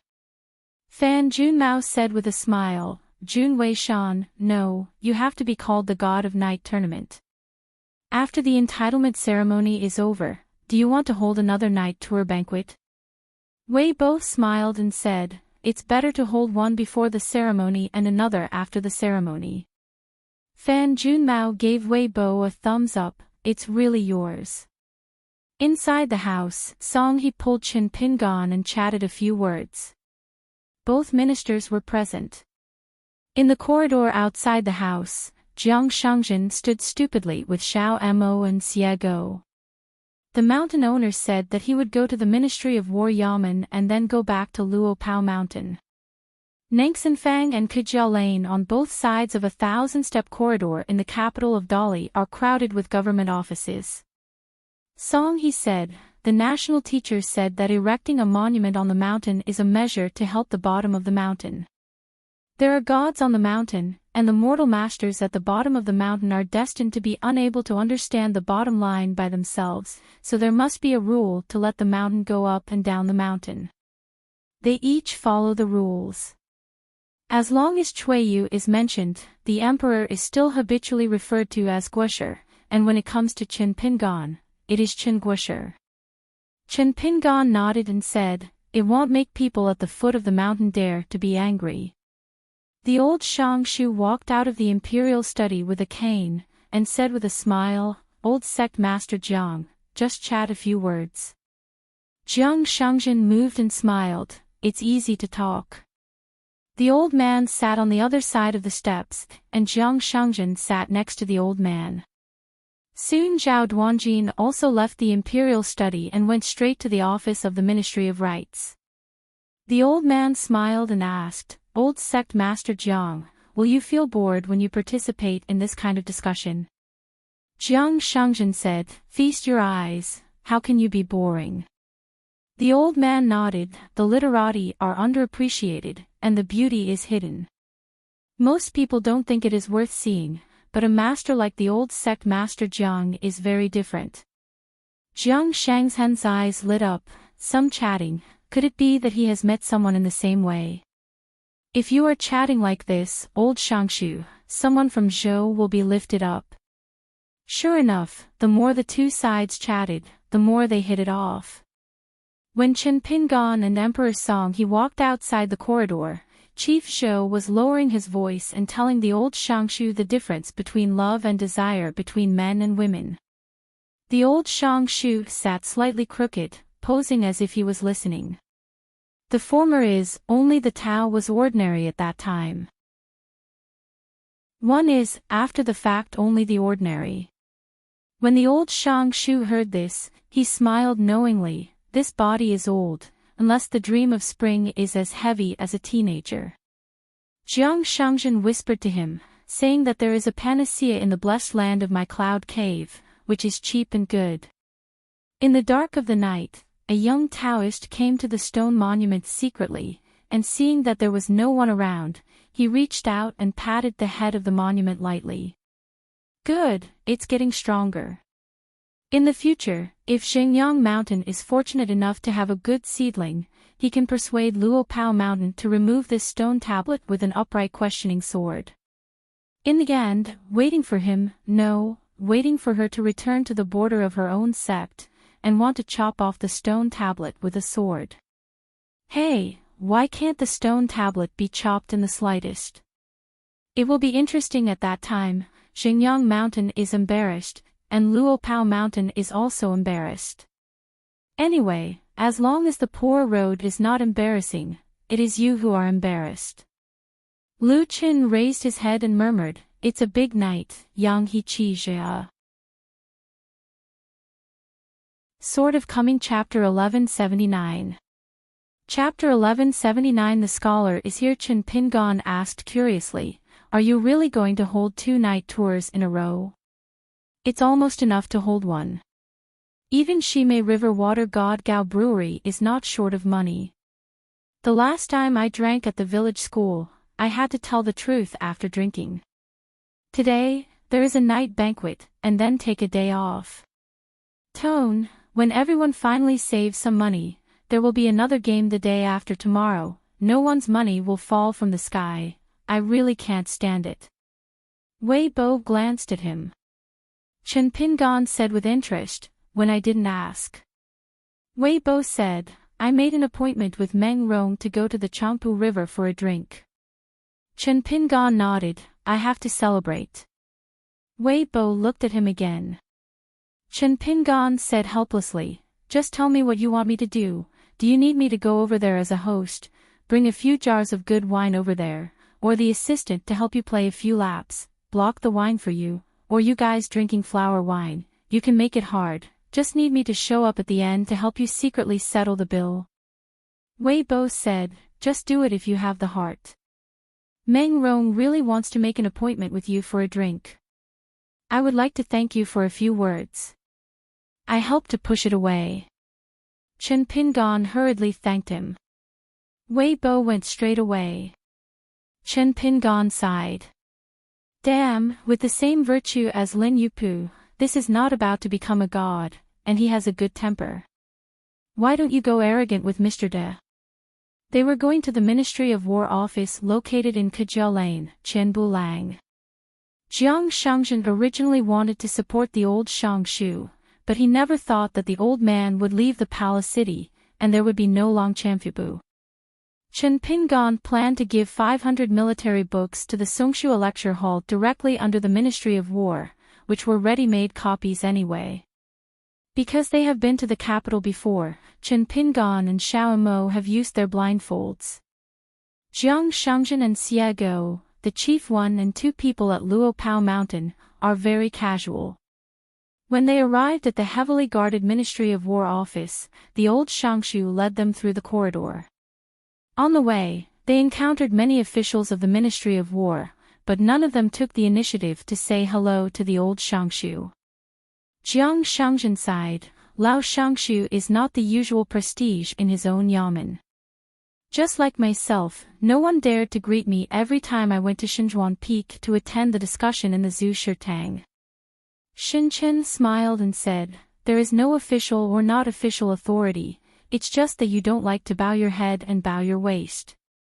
Not only our military department, but all the affairs of the government department in the capital, we strive for a quick solution. Well, except for Zhao Duanjin's Ministry of Rights, red tape and strict rules, I occasionally stop by there, and every few steps I have to nod to someone I don't know, my neck is sore, and I have to put on a dog skin plaster when I come back. Jiang Shangzhen automatically ignored the old man's yin and yang anger towards the yamen of the Ministry of Rights, and said with a smile, what's the point of being an official?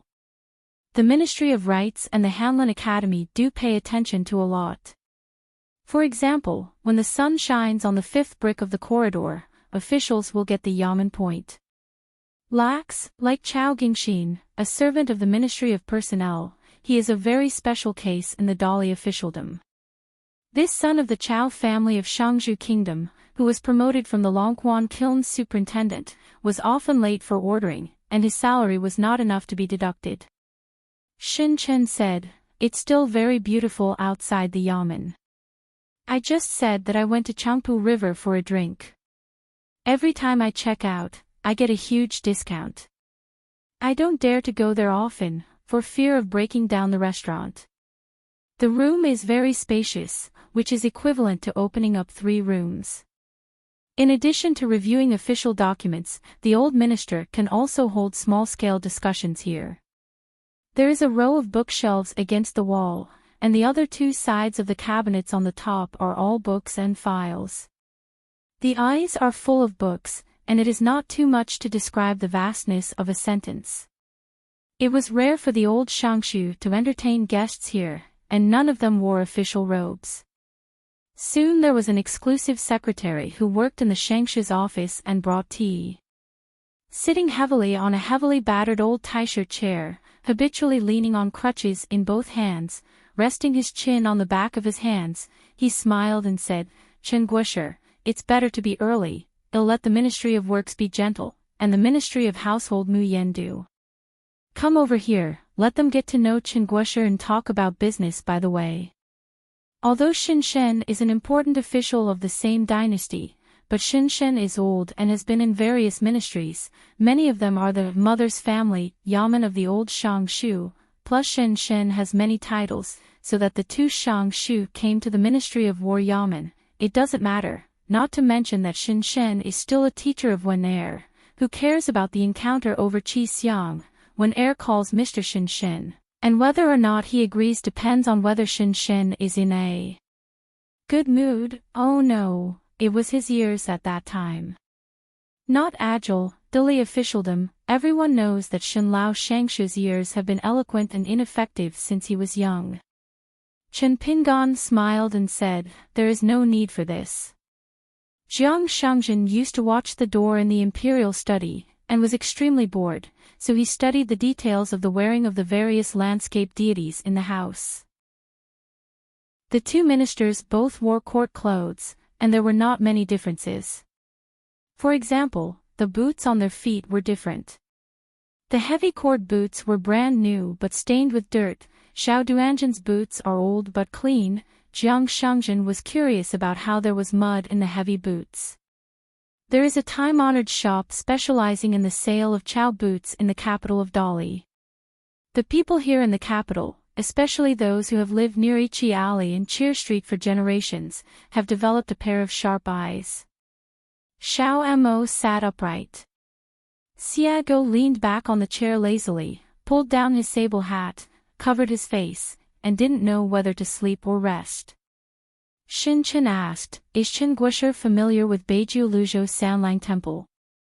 Chen Pingan paused for a moment, thought for a moment, then shook his head and said, "I have indeed been to Beiju Luzhou a few times, but north of Jidu, I have hardly set foot in it, so I am not familiar with Sanlang Temple." Jiang Shangjin glanced at the mountain master. Chen Pingan smiled and said, "But I have a sword fairy friend, and he has a good relationship with Sanlang Temple." The old man nodded and said, "The Ministry of Punishment intends to get some benefits for Dallas worship at all levels. Of course, it is not a bribe. The Ministry of Household has approved it, but rejected several proposals of the Ministry of Punishment, and they are suspected of being inappropriate. I didn't know that firewood and rice were expensive, and I spent money indiscriminately.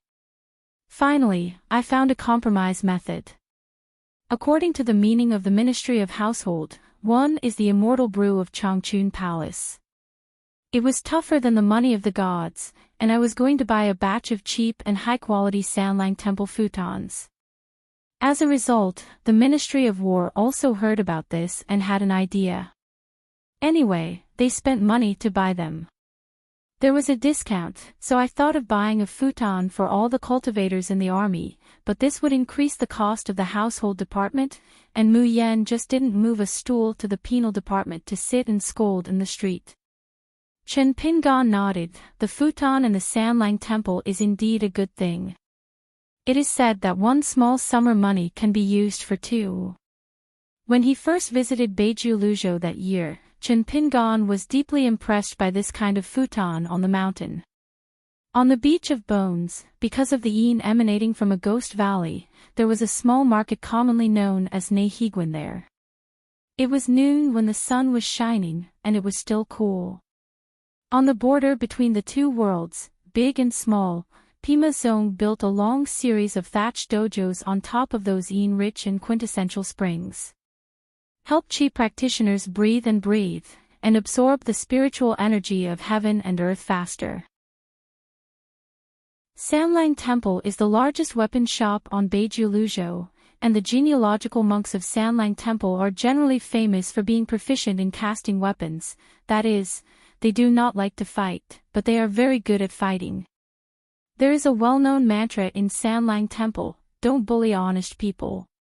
The body-protecting spirit armor cast by Sanlang Temple, the Sword Immortal's flying sword imitated by Henjian Mountain, the three-color cassock of Fuguang Temple, and the crane cloak feather coat of Yunshao Palace of Chongxian Department of the Yuan Dynasty can all be regarded as famous all over the world. Haoran Zhozhou, in refining and forging weapons, apart from the divine continent of the Middle Earth, there is only Liuxia continent, which is rich in products, which can be compared with Luzhou in Beiju. Just like Han Huizi, the old sect master of Taihui sword sect, there is a famous swordsmanship, which is called the Gong Jade Cutting. It is really impossible. There are many swordsmen in this continent, and ordinary chi practitioners should not wear more robes and treasure armor when going out. Being able to carry a few more swords means more lives. At the same time, pure warriors also want to have a few weapons that can be used in hand, so that they can easily practice their hands with chi practitioners, and practice martial arts and boxing. If you buy a robe and a treasure armor, I will choose a few magic weapons for attacking and attacking. If you buy magic weapons for attacking and attacking, I will start with more defensive treasures and various amulets, and at the same time, I will also secretly make some weapons that are not low in killing power. In the end, it led to the ups and downs of the mountains in Beiju Luzhou. The atmosphere was particularly simple, and the character was particularly straightforward. There was no hospitality, and it was embarrassing to say hello to people when going out. Chen Pingan once gave Lu Jinglong 100 pieces of Guyu money to help buy as many imitation swords of Henjian Mountain and Sanlang Temple treasure armor as possible. If there is any surplus, help Pom Pom and buy some idle treasures. In short, don't save me money. The implication is that we, Qin Shanju, want both quality and quantity. After all, Lu Jiangxian's face is very valuable. In the end, Lu Jinglong really went to the Sanlang Temple in person and helped to buy an imitation sword of Henjian Mountain and 2 pairs of treasure armor. There are signatures of 2 famous refiners. Generally speaking, the names on Lingbeigia are all the handwritings enshrined by the Patriarch Hall of Sanlang Temple. Later, Chen Pingan gave to Liu Baixiang's 2 direct disciples, sister and brother, Yuanbao Yuanlai, who happened to have a pair of treasure armor. How can a pure martial artist not be able to wear a treasure armor? The rivers and lakes are sinister, the heart of guarding against others is indispensable, and there must be something to protect oneself. Later, I heard Bai Shou say that the surnamed Lu met another confidant at the Sanlang Temple, so the price is so easy to talk about. In terms of seniority, the female cultivator who nominally manages half of the weapons shops in Sanlang Temple is Yuan Xian's aunt. She, Lu Sui, the fairy of Shuingxingshan, and Sun Qing, the head of Kaik Mansion, are all on the list of Beiju Luzhou. The beauties of the top 10 fairies, when Lu Jinglong was still the master of Lianran Peak, they belonged to Lu Jinglong. Anyway, in Beiju Luzhou, everyone knows it. Thanks to the night tour feasts, the treasures in the treasure banknote office of Piyun Mountain and the storeroom of the Guard of Honor Division are piled up into mountains, and there are a large pile of catalogs that record them. Moreover, Chen Pingan heard Xiaomin said that the 2 yamen of Wei Shanjin's family occupy a large area and have been expanded more than once. Among the countless gifts, there was a futon made in secret from the Sanlang Temple. Later, Xiaomo and Shan Junfu spent money to buy a futon and brought it back to Luopao Mountain. The conclusion is that it is not difficult to imitate, but the cost cannot be reduced. First, it is limited by several key materials, and there is no substitute for Aquarius Island. Besides, whether it can be mass-produced, the cost gap is very large. Since even Xiao Amo said that, it means that the futon of Sanlang Temple is almost an extreme. In addition, Beiju Luzhou has 4 hilltops, all of which have business connections at the bottom of the box. For example, the robes of Lao Jun Lane were once sold to 6 continents other than Aquarius and Tonggishao. At that time, Beipingzu was too poor, and Tonggishao was too closed. However, the robes of Lao Jun Lane have been monopolized by Kai and Glinzong for a long time. It is rumored that the founder of Lao Jun Lane, Song Yun, whose Taoist name is similar, is extremely talented in refining things, but he is not good at business. When I was young, I had a high vision. Regardless of the cost, I only wanted to create the best robes on the mountain. As a result, I was hungry and cold. Later, Cheong Linzong came to the door and talked with her about cooperation. Planting the robes of Qinghe let Qionglinzong earn a lot of money. And she has finally refined the famous robe that can be remembered in history, called Yingran robe, which is extremely expensive, and is the first choice for qi practitioners in the upper 5 realms other than Beiju Luzhou sword cultivator. But it's a pity Lao Junlane can only make one piece every Qionglinzong. Whether she met a noble person in her life or an unkind person on the Beiju Luzhou side, for immortal money, each has a different but a great favor. Later, Lao Junlane launched several treasure pots one after another, such as the armor parade tailor-made for the emperors, monarchs, and nobles of one continent. The seal is cumbersome, and the treasures are gorgeous and extremely precious. The Jade Pure Realm and the Earth Immortal cultivators, as well as the lower 5 realm Qi cultivators, were all beaten by Lao Junlane in one go, plus the royal families of various countries, lining up to take advantage of them. Grab these 3 kinds of customers at the same time, Liu Zhengxiang and Kai Anglинzong, of course, the money is coming. The old man suddenly patted the handle of the chair. I almost forgot the old sect master Jiang, who is actually the one who is most familiar with Beiju Luzhou. Xiago pulled up his sable hat and glanced at Chief Zhou. She got Baize's permission and ran here to look for Xiaomo. Xiago showed up at Beiju Luzhou at the beginning, so about Chief Zhou's presence there the word-of-mouth deeds on the side are relatively clear. It's been so many years, and every time Jiang Shangjin is mentioned, the Qi practitioners over there are still gnashing their teeth, and everyone will kill them. Jiang Shangjin was still thick-skinned, and said with a smile, "When you buy something from Beiju Luzhou, you can just report my name, but there is a half or 15% discount, so I can't make any guarantees." It is estimated that as soon as they heard that Jiang Shangjin was involved in the business, 9 out of 10 sects, they would say to the Dali court that as long as the 3rd leg of Jiang thief was broken, they would not receive any money and give it away for nothing. Just like the Sanlang Temple, Jiang Shangjin is really familiar with him. As long as he is familiar there, he will treat Jiang Shangjin, who almost became his son-in-law, well. Using a pseudonym or something was originally nothing. The problem was that Jiang Shangjin hooked up with 2 female cultivators of the Yuan family at the same time. As for the Lao Jun alley, Jiang Shangjin will of course not fall. He has been there a few times, and there is no reason for Jiang Shangjin to make more trips just because there is a female nun Song Yun there. However, there is no story between the 2 sides. Song Yun has a cold personality and a secluded personality. She is a woman who is obsessed with refining things. Looking at Jiang Shangjin is no different from looking at a dead person. But Jiang Shangjin looked at her and felt amazing. Some women can kill people just relying on their backs. Jiang Shangjin has only seen 3 women with such a style in his life. Besides Song Yun, there is another one, who is now on Luopao Mountain. But Jiang Shang really didn't dare to have any crooked thoughts. It's one thing that the rabbit doesn't eat the grass on the edge of the nest, not to mention that the other party is the law of his own Luopa Mountain. The old man asked abruptly, "It is said that Hate Sword Mountain possesses 6 treasures of the town gate, which are the 6 imitation swords of the Sword Immortal who are known as the first-class authentic works. Among them, only 4 are known by the outside world.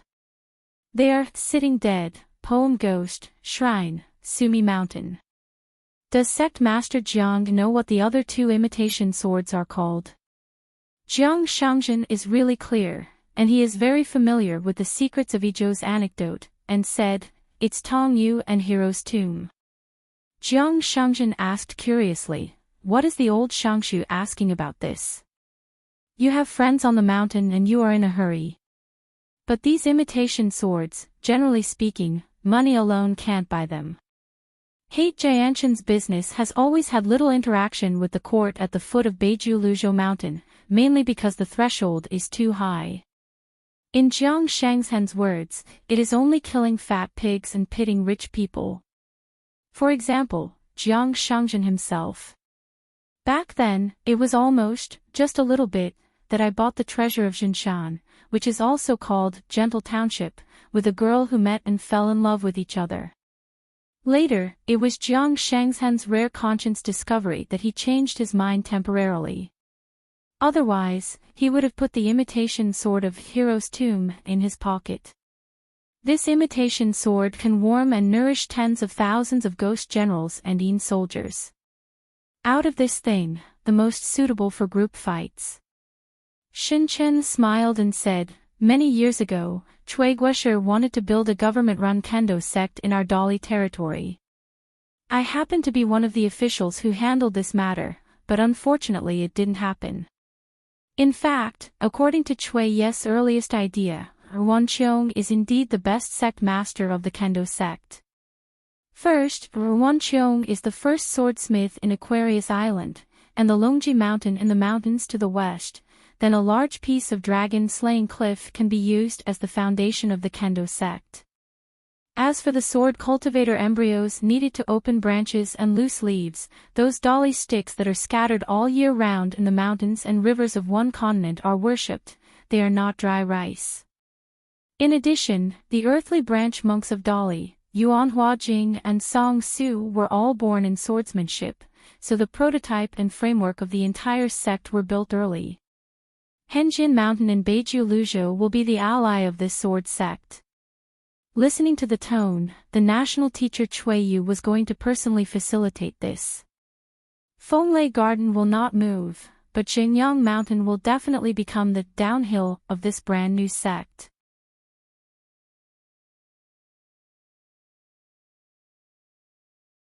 In addition, in the territory of the old Zhuiying dynasty, there will be a genealogy cultivator who is the second descendant of Jianqiu. One sect and two descended the mountain, forming a chasing situation, secretly created 3 sword formations, and finally used the imitation of Baiyujing as the center of the formation, and joined forces with the Qi of the Qingtian supervisor in the capital. Specifically for ascension monks.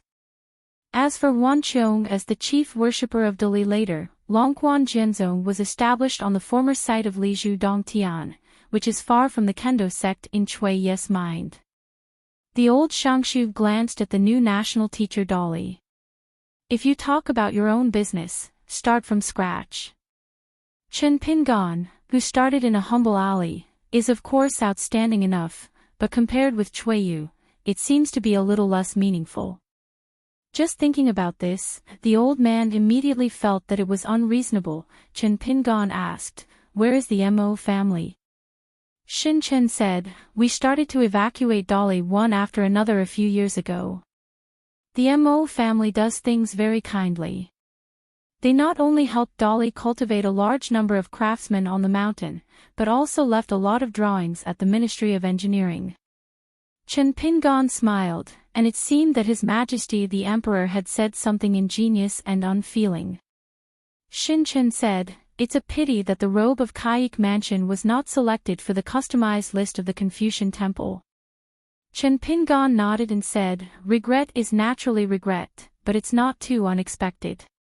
The last time we discussed the Confucian Temple in China, we ordered 7 kinds of products from all the continents just for the Xianjia ferry. Among them are the mountain ferry and the sword boat jointly built by the Dali Song family and the Mo family. Beiju Luzhou has nearly 20 kinds of mountain refining objects selected.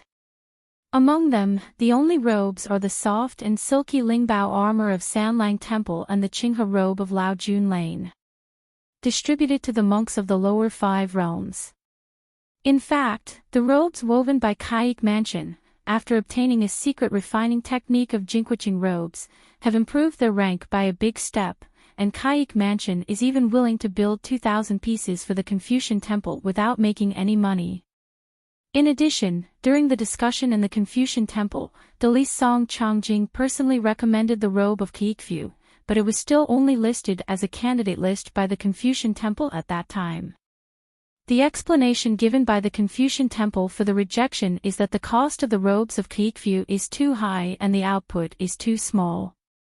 Just because Kaik Mansion is a small sect, there are only so many female cultivators of genealogy known as textile mother, and it is indeed impossible to truly meet the mass production qualification required by the Confucian Temple. After getting this statement, the entire female cultivator of Kaik Mansion was very disappointed. But in Chen Pingan's view, this is not a kind of care for Kaik Mansion by the Confucian Temple. Otherwise, once selected, the Confucian Temple will order at least 2,000 robes, and the female cultivator of Kaik House will not have to practice for a few decades, and can only be busy weaving robes day and night. Of course, it was a long-term plan to follow the plan of Qin Pingan and the head of Kai K's house, Wu Yu. With a kind of very hard and unprofitable, for this Kaik House exchanged a millennium foundation. Shin Chen asked again, I heard that Chen Guosher and Jianqiu Lu Su are friends. Chen Pingan nodded, I have a personal friendship. The Luoma Heliu clan is one of the few wealthy landowners in Beiju Luzhou. For generations, they have been in the business of running boats to catch the sea and running over mountains and mountains, which is equivalent to the largest mountain in Beiju Luzhou. The money may not be as much as Kaianglinzong's, but if you want to talk about the reputation on the mountain, Kaianglinzong is not worthy to carry shoes for the mule, horse and river Lu clan. The present-day head of the Lu clan is close friends with the ancestor of the Yuan clan in Sanlang Temple. The Lomahiliu family has an honest family style, and the family has a very deep background, but they have never asked the Confucian Temple for a sect title. But the last time the Confucian Temple and the dynasties and immortals of various continents levied cross-continental ferry boats, the Lu Mahelu clan took out 2 boats in one go. One belonged to the expropriation and must be given, and the second boat was given by the Lu clan on his own initiative. There are 2 things about this family that are worth saying. Once, Zhu Luzhou Jinqiu traveled together, contracted across continents, and grabbed a north word from Aizhou. Because there are many sword cultivators who are not high enough, the sea is boundless, and it is extremely exhausting to cross the sea with the sword. All the ferry boats on the mountain at that time were taken out by the Lu family, which covered all the expenses of the excursion. The real fire dragon lying on the ground peak, the surname Daishianshi of the Tianshifu of Longhu Mountain, is not a sword cultivator, but he is the leader of the sword cultivator of one continent. Zhang took the wine table and pulled the Lu family's head to talk and laugh. One called poor, and the other said that I didn't have much money. On that trip across continents, once you asked Jianizhou and hit a wall on Azu, all the ferries of Luomahi Liu's family would be destroyed, and it is estimated that none of them would ever return to Jiluzu. So later on, the entire Beiju Luzhou, especially Jianqiu, had to accept the affection, and they were all willing to accept the affection. The second thing is that now the world knows that the wealthy but scumbag Lu Mahi Lu clan has finally produced a talented and romantic talent. Of course, this person was the young master Lu Su who had only been in the Great Wall of Sword Qi for more than 20 years. It turns out that we are north of Luzhou, on the side of the Jianqi Great Wall, in addition to the Sword Light, which is the best in Zhuzhou. It turns out that there is such a book business. After Lu Su returned to his hometown, he went to Taihui Jianzong and had 2 drinks with Lu Jinglong, but unfortunately he was not very happy. The old man opened the skylight and said brightly, "The reason why I talked to Chen Guosher about this is because Lu Su, the young master of Luoma River, and Yuan Xian of Sanlang Temple are now wandering around the capital of Dali. Yuan Xian of Sanlang Temple, after all, is still too young, and it is unlikely that he will be the current head of the family. He was cultivated by the next head of the family." However, according to the espionage, Lu Su was already the head of the Lu family in Luomahi, but he did not care about things for the time being, saying that he would have to wait until he entered the Jade Realm. Chen Pingan nodded and said, "I will go to them after I leave the yamen to catch up with the past and make a little bit of the friendship of the landlords." In addition to the sword cultivator who met at the Jianqi Great Wall and had a private friendship with Chen Pingan, In fact, Chen Pingan was in Beijiuluzhou, and he did have many friends. He only said that the last time Luopao Mountain held a Zongmen celebration, as a gift, spiritual Duke Yuan Shenlin gave away a large piece of palace pavilion that used to belong to the Nanchuan Water Hall. Li Yuan, Marquis of Longting of Dadu, presented a green river with rich water transport. Also, Xianfeng Yuan Lingdian, Lu Jiqing, etc., their names were not on the booklet that Chen Pingan had previously published. The old man suddenly asked, Chen Wenqian first jumped from a hebo to the Qipin Lake Lord of Laoyu Lake, and then directly became Qian Tang. Sir, can you pass through the Confucian temple? Chen Pingan smiled and said, mostly it will be approved. If it is rejected, the court will simply select an orthodox water from Zhejiang Wuyun and the Suho water god recommended by the Ministry of Rites to fill the gap. It is not a hassle. Xiao Mo knew the reason. My son still said it implicitly, Cin Wenqian didn't mostly pass, but he definitely could. In the final stage of the young master's wandering of the 6 classics, the gods crossed the sea and the mountains. Xiao Mo once stood at the highest point of the town demon tower with the most holy teacher and Chunyang Lu Yen.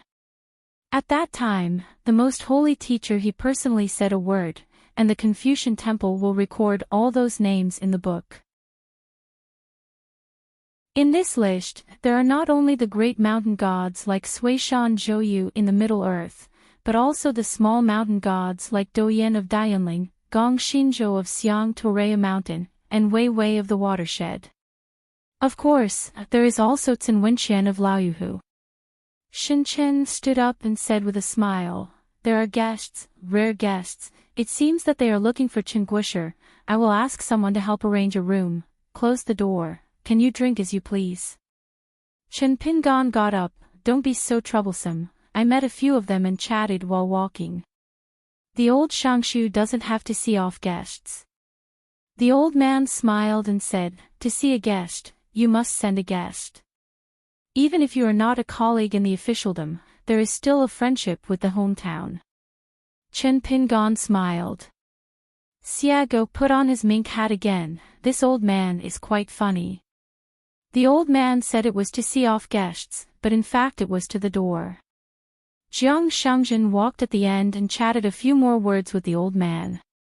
The people who came to the Ministry of War to look for Chen Pingan were all members of the earthly branch of the Great Li, 12 of them, and they were free to enter and leave the government offices in the capital without saying hello. For came today, and for some reason, they were all women.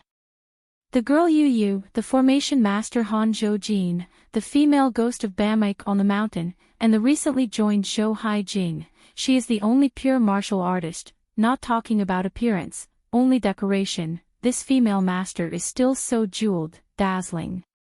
The only worthless item on Zhou Haijing's body was probably the flower letter period silk sachet embroidered with swallow patterns hanging from his waist. Yu Yu was a little aggrieved. She was the one who didn't want to come here the most, but Aunt Feng asked her to come by name, to bully others. It's Aunt Feng who asked us to come to Mr. Chen's side to order a mao. She smiled and said, Aunt Feng wants to ask Mr. Chin when to go to Hundred Flowers Blessed Land. Chen Pingan said, what is really anxious, shouldn't it be Hundred Flowers Blessed Land? What is Aunt Feng anxious about? Yu Yu said, I'm just talking. I don't know what Aunt Feng thinks. Chen Pingan nodded, understood, you'll talk to Aunt Feng about this later. Han Zhoujin clenched his fists in thanks. Last time Sect Master Lu passed by the capital and gave me a lot of advice. Thank you again, Mr. Chin. Chen Pingan smiled and said, you're welcome. We Lu Jianxian have always liked to help others, and are very unpretentious. Han Zhoujin hesitated to speak, but gave up after thinking about it. Sect Master Lu is really approachable and has a very charismatic personality. It is a sword fairy, but when it comes to the formation method, he is concise, and his words are righteous, which has benefited Han Zhoujin a lot. But sect Master Liu's drinking capacity seems to be average, and his face turns red when he drinks, and he is not as addicted to alcohol as the outside world is rumored to be. Zhou Haijing clasped his fists and shook it vigorously, with a bright smile on his face, and said, "I heard that Mr. Qin will take care of us from now on. The little girl is very grateful for taking care of us." Chen Pingan smiled and said, "It's easy to say." Xiago squinted at this young female warrior, who is not very pleasing to the eye. Just like that Guan Yi, he swayed his chest several times when he walked, so you shouldn't think it's too cumbersome. Gai Yan is obviously the most sincere thanks to this Mr. Qin who taught him a business experience. When doing business, he is indeed the most reliable Mr. Qin. "I have to ask for advice today." But she also said two fresh news first. As Zhou Haijing said, Chen Pingan, who became a national teacher, will be the immediate boss of their 12 earthly branches, the only one.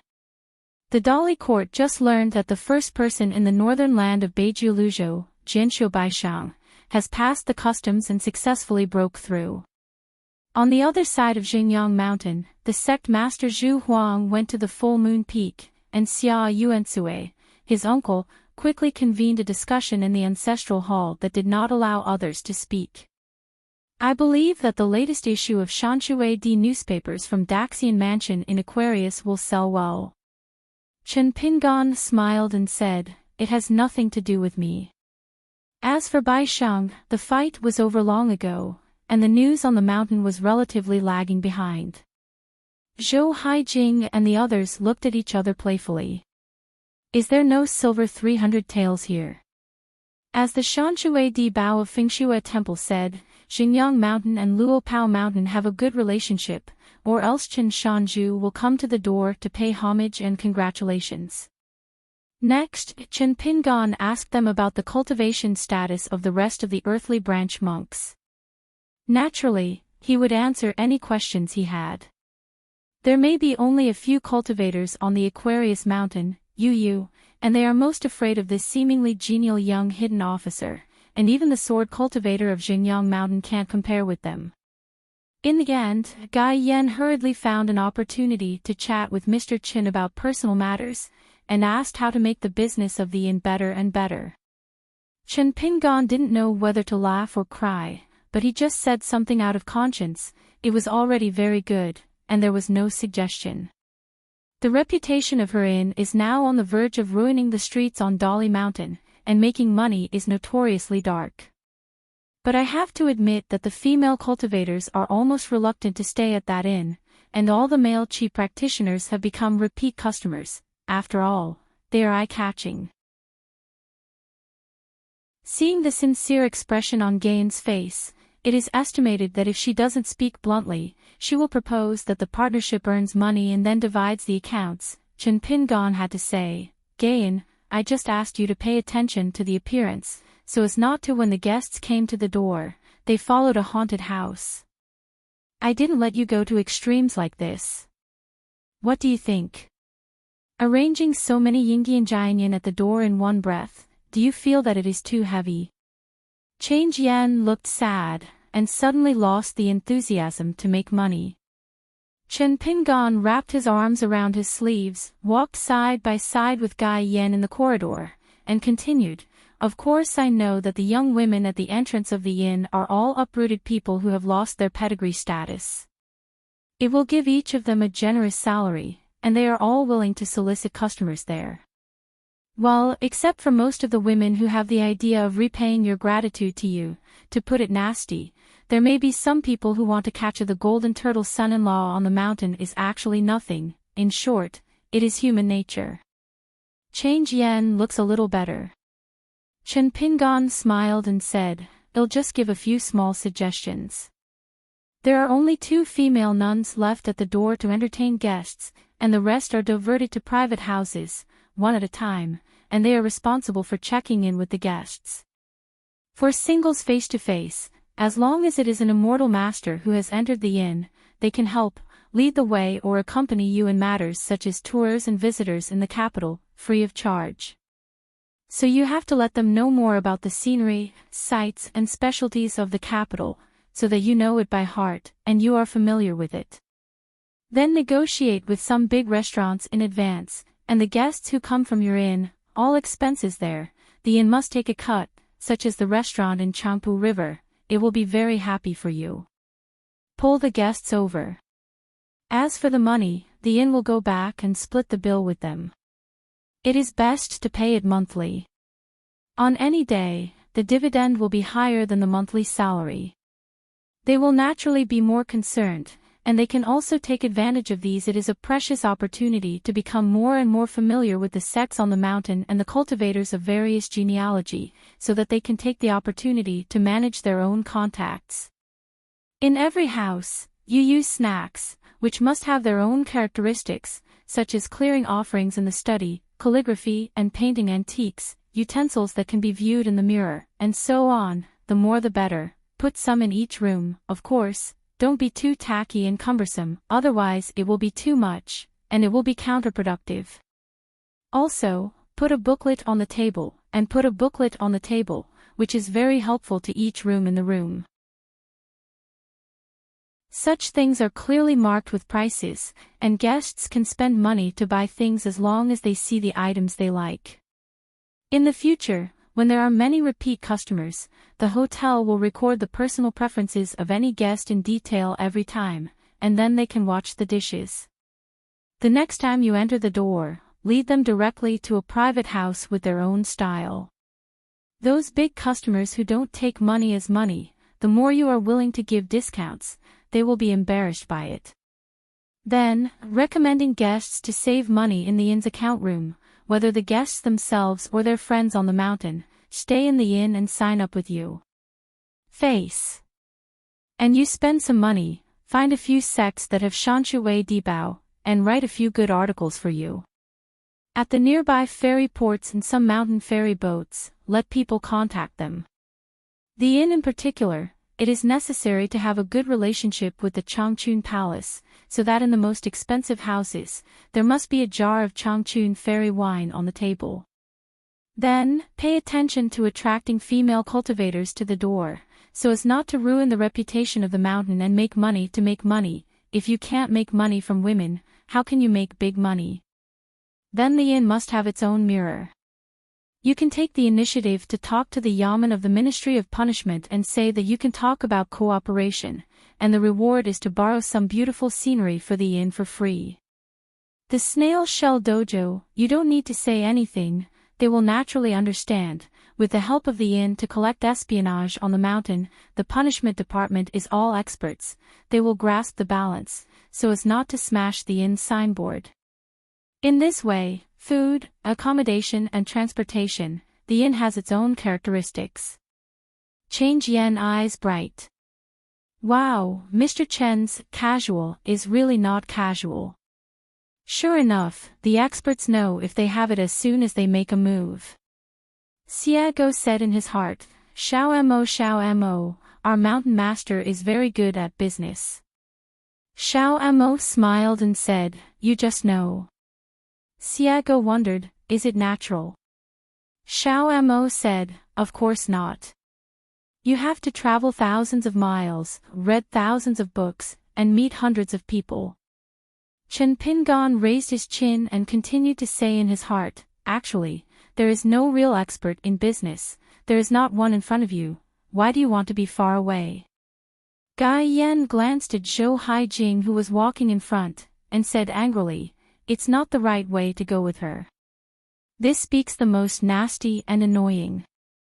Chen Pingon smiled and said, isn't it the right way to go with her, or the way to go with money? As long as she becomes a business partner and enables her to earn money every day, do you think she will quarrel with you and say weird things? Gai Yan said tentatively, then let me try it. Chen Pingon nodded and said, you must try it. Brighten up.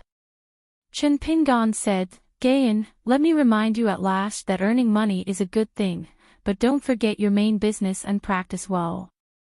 Gai Yan nodded vigorously, and she said cautiously, Mr. Chin, don't you really need to share the profits of the inn? I feel bad for my conscience.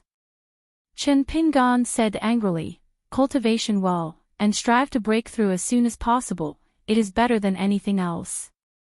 Out of the gate of the Ministry of Military Affairs, across the street is Honglu Temple. Yu and the others all said goodbye and left. The sun was a bit dazzling. Jiang Shangjin stretched out his hand to cover his eyebrows, and asked with a smile, Miss Ya, I heard that Fei Fei is your second disciple. Xiago grinned and said, that little girl, she's not even a swordsman, I don't recognize her as a disciple, not to mention she doesn't recognize me as a master, and neither side recognizes it, so it doesn't count. We all pretended not to know each other when we met on the other side of the Hailuo River. Let me guess, it was that mother-in-law Yangji who talked with the plane tree in Tonggishao. Oh, each and every one of them is indebted. Jiang Shangjin turned to look at Xiao Amo. Xiao Amo is puzzled, what does it have to do with me? Xiago rubbed his sable hat and asked, Mountain Master, can I go and catch up with that Aunt Feng? Chen Pingan smiled and said, whatever. Just help me with a message to Aunt Feng. That trip to the blessed land of 100 flowers will be over as soon as possible. When you go back and forth, remember not to make any noise. After all, this is the first place of good for the country. It is not advisable to sway the market. Xiago laughed and said, the mountain owner has been worrying too much, and I have never been bad for this person. Xiao Mo said, I won't go with her. I don't know her well. I have nothing to chat with her. Xiago disappeared in a flash, silently. But on Chen Pingan's side, there is also a girl with a mink hat. Xiago came to the flower shed near the fire temple in an instant, and saw a beautiful woman with all kinds of style, sitting under the grape trellis of the old vines, reading a book. When reading, the words are all green. The breeze is breezy, and the scenery is infinite. Xiago looked around and said in an extremely mellow and authentic small-town dialect, hey, okay, you can choose a place to be quiet in the midst of the noise. Aunt Feng closed the book, raised her head to look at the girl's face, Bai Jing, and said softly, long time no see. Xiago wiped his nose with his thumb, don't hide it, I can smell the aroma of the wine, so I came here. Aunt Feng was indifferent. Whether there is wine or not, what does it have to do with you, Bai Jing? It's not that she hasn't seen Ascension Realm sword cultivator, in fact, she has gone to many more. Xiago smiled suddenly, clasped his fists in front of him, shook it, and said flatteringly, Aunt Feng, give me some wine to drink, I'm very thirsty. Aunt Feng was caught off guard, and the white scene in front of her was too white. Could it be that, like Xiao Mo, he used some kind of ancient supernatural power to strip out part of his Xinqing? Xiago sat down beside the stone table, with one hand on the table, his fingers tapped on the table in turn, waiting for Aunt Feng to bring out a good wine to serve the guests. Aunt Feng got up and came to the table and asked, what did Chen Pingan say? Xiago grinned, posing as if he was listening, what? She raised one arm and touched her sleeve with the other. A pocket sword box, hidden in the sleeve. Inside the box is an ancient sword named Xingcang. In ancient times, this short sword was also known as Qingchang, which could make the Taoists in the world regret the green intestines when they saw the sword's light. The sword is the same as the dragon, and the box is just a line. It is rumored that Bai Jing has another small sword, which he keeps in his arms and keeps it secret. Aunt Feng smiled and said, scare me. Xiago shook his sleeves and laughed, I don't dare, I can't kill you anyway. Aunt Feng sighed softly. For 1,000 years, see the old man again. As for friend or foe, it doesn't seem to matter. Xiago leaned forward, lay on the table, and spread his hands. When I woke up this time, it seems that everyone is unfamiliar except for Xiao Mo. Aunt Feng smiled and said, have you slept with him? Xia Dog just laughed. In the northern border of Dali, a towering mountain, formerly known as Baiyue. Gu Kan only took the maid with the Taoist named Chun Shao by her side, and her aunt, Han Chaosa, had already returned to the White Emperor city in the Middle Earth. In a pavilion on the side of an official road, Lu Xianyang stood side by side with a young woman in a padded coat with a round face, waiting for Gu Kan. Lu Xianyang looked at Gu Kan and the woman. He didn't say anything, just tut tsk over there. The little slug is fine. Sure enough, men turn bad when they have money. Now they know how to bring a beautiful woman when they go out. Will they warm the bed?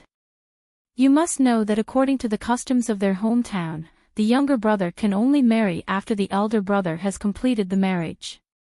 Gu Kan didn't bother to say anything to Lu Xianyang. She just looked at the bright moon from the wild, clasped her fists and smiled. Gu Kan in Mud Bottle Lane, I have seen my future sister-in-law. Credit Yu said with a smile, I am now a pseudonym Yu Qianyue. Of course you can call me Daoist Credit Moon in private. The first impression of Gu Kan is good, much stronger than someone else. The maid gave 1,000 blessings. The slave is effective. I have seen Lu Jianxian and Sister Li Yue. Of course she knew the credit month, but the credit month didn't know the junior in her hometown. Lu Xianyang smiled and glanced at the woman who claimed to be efficacious. As for her feet, realm, and background, it didn't matter. She clasped her fists in return and smiled politely. I've seen fellow Daoist efficacious. Efficacy does not yet know the severity of the benefits. Instead, she just felt that Lu Xianyang would be easier to get along with than that young hidden official. The young sect master of Longquan sword sect in front of him is definitely not a simple jade pure realm sword cultivator. A glance is enough. Gu Kan didn't talk nonsense. She took out a wooden box from her bosom, threw it to Lu Xianyang, and said in her heart, what you told me has been done. Lu Xianyang smiled as usual, but just took the wooden box in his hand, put it in his sleeve at will, strode a meteor, stretched out his hand to wrap his arms around Gu Kan's neck, and asked with a soft smile, is it easy? Gu Kan said angrily, don't worry about it. After entering Baidi City to cultivate, Gu Kan never asked that master. This thing is the only exception. No way. Lu Xianyang threatened him that if he didn't do this, he wouldn't even think about being the best man for him. Lu Xianyang lowered his voice and asked, aren't you afraid that Chen Pingan will find out and turn his face with you? Gu Kan said indifferently, what the consequences will be, I will only know better than you.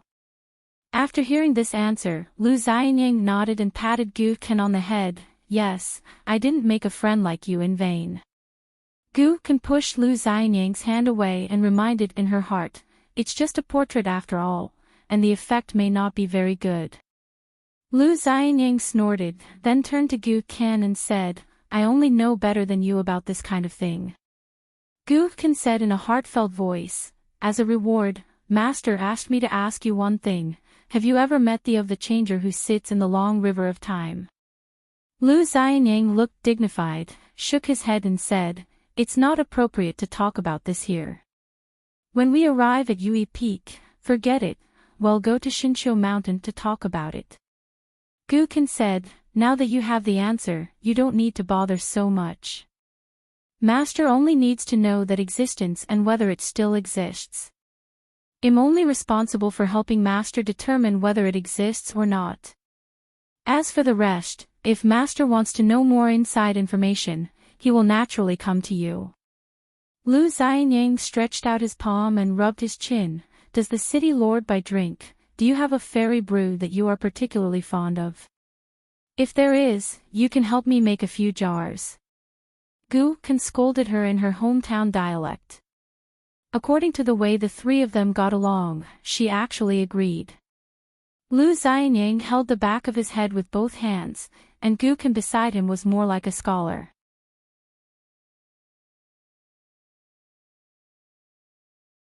It is also the credit month and the efficacies of the fellow villagers, and they walk behind their respective Taoist companions and masters. Lu Xianyang said lazily, if I had been there, I would have never needed Chao Ci to deliver that punch. then those locust leaves of yours would be useless. Gu Kan said, "You are the best at talking big and bragging." Apparently, Chen Pingan had already informed Lu Xianyang of the wild fight where they met on a narrow road. Probably because he was worried that Lu Xianyang would not invite him to be the best man. Lu Xianyang thief smiled and said, "Where are you and this sister?" Gu Kan sneered, "It's the same as you and Xingyue." Lu Xianyang felt a little shriveled.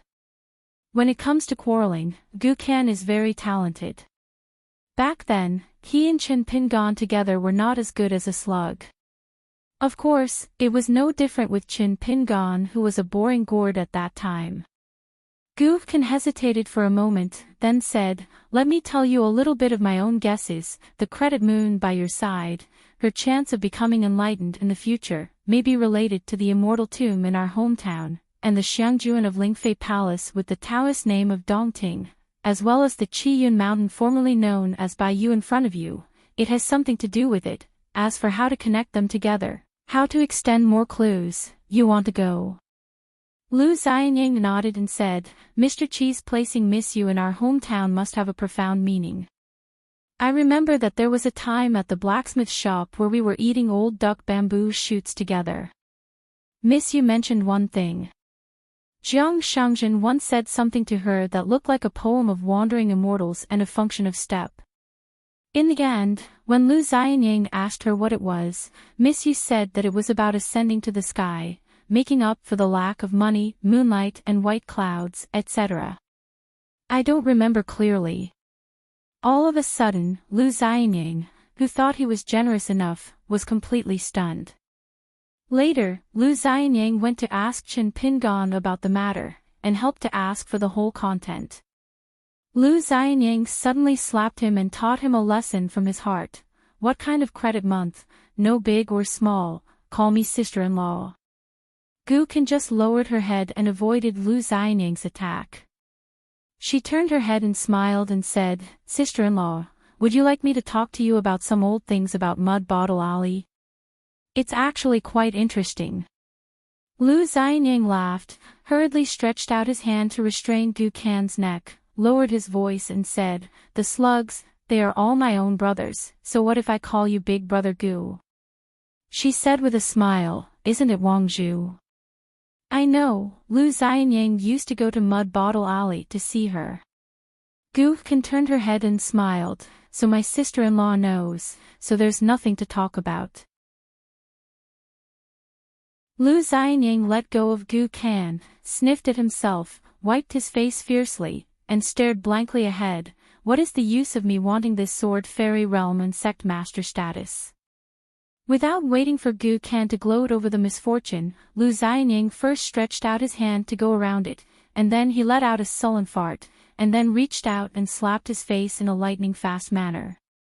When Gu Kan scolded a hometown dialect and was about to fight back, Lu Xianyang had already left with Yu Jian. Gu Kan thought about it, but still didn't chase after him. As a child, it was always like this. "Slug, stop crying, come and wipe your face with your sleeve." There was a fart sound, and then another snap, and the clenched fist spread out into the palm of the hand, covering the face of the little slug. "After all, I was young at that time and suffered many losses." The child was always crying heartbroken, so someone comforted him, saying that he was fine, and he would definitely help him teach Lu Xianyang, who had run away laughing, a lesson. But every time he went up and down the mountain, all the harvest, that person and Lu Xianyang, would let the child with two snots take home. Lu Xianyang has never been a stingy person.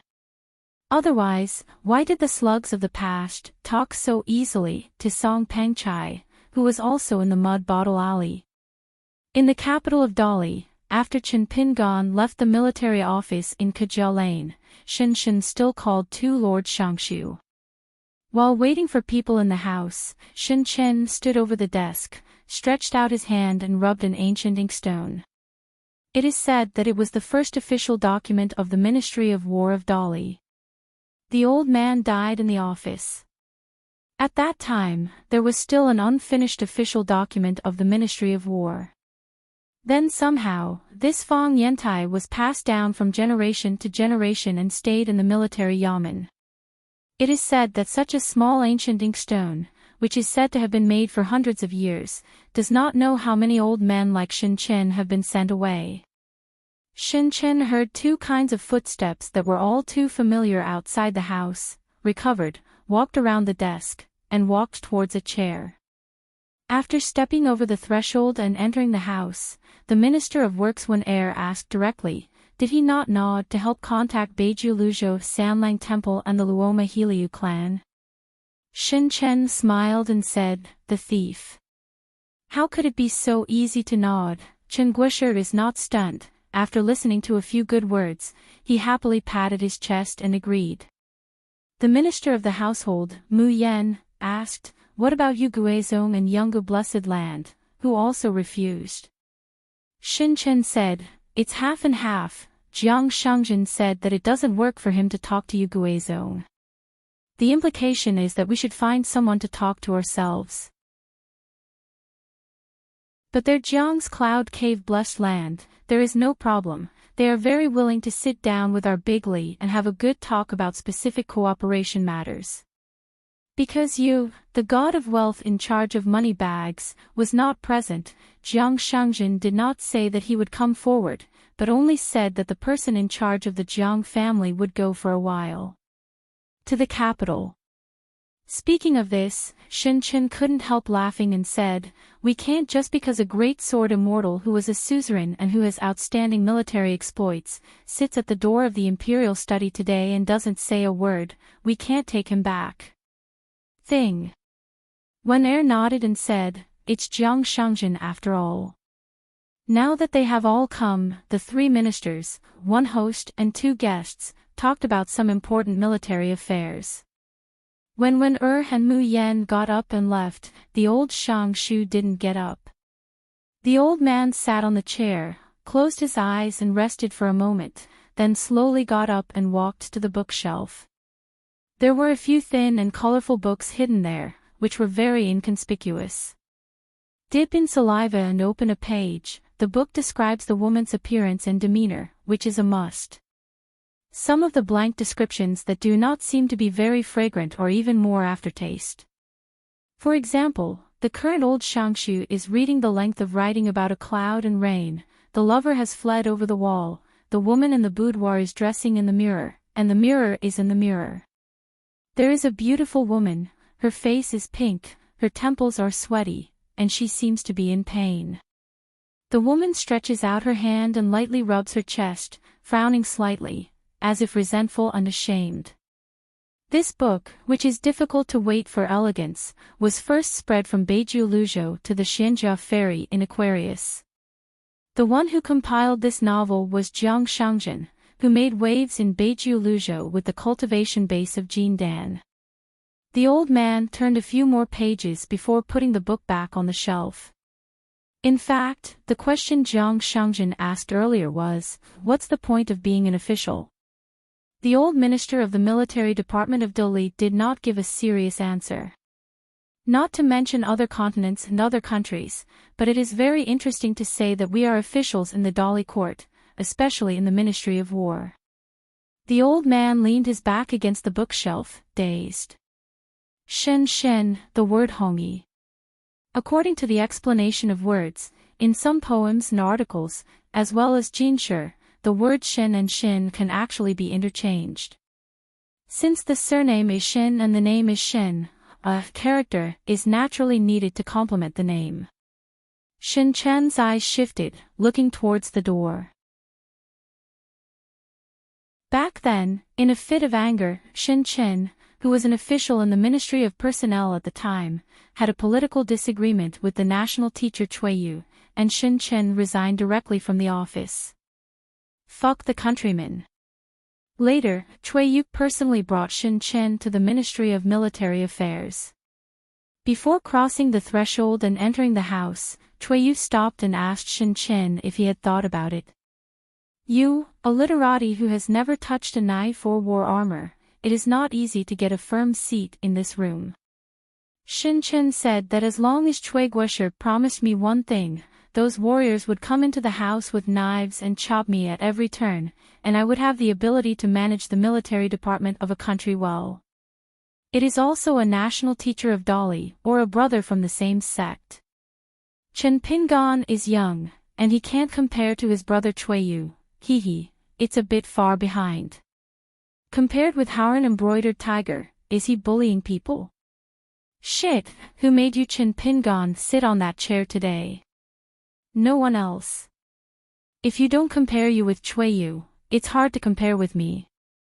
But having said that, when I saw him today, the old man's impression of Chen Pingan was not bad, so he certainly wouldn't be disappointed. The old man walked to the desk, stopped suddenly, rubbed his eyes, and squinted to make sure he didn't have dizziness. Because at some point on the table, there was an extra square stamp with a qilong button. Shin Chen walked over slowly, not in a hurry to pick up the seal, put his hands behind him, and looked down at it, as if the inscription were divided into the side part. The title is 2 sentences.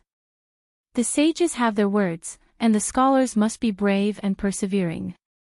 The history books do not contain a word, and the above generals seal the prince. There is one more sentence. Dolly Chen Pingan was engraved in the style of an ancient general and taught by Mr. Hong Yi. Shin Chen smiled and nodded, not bad. The old man was not surprised.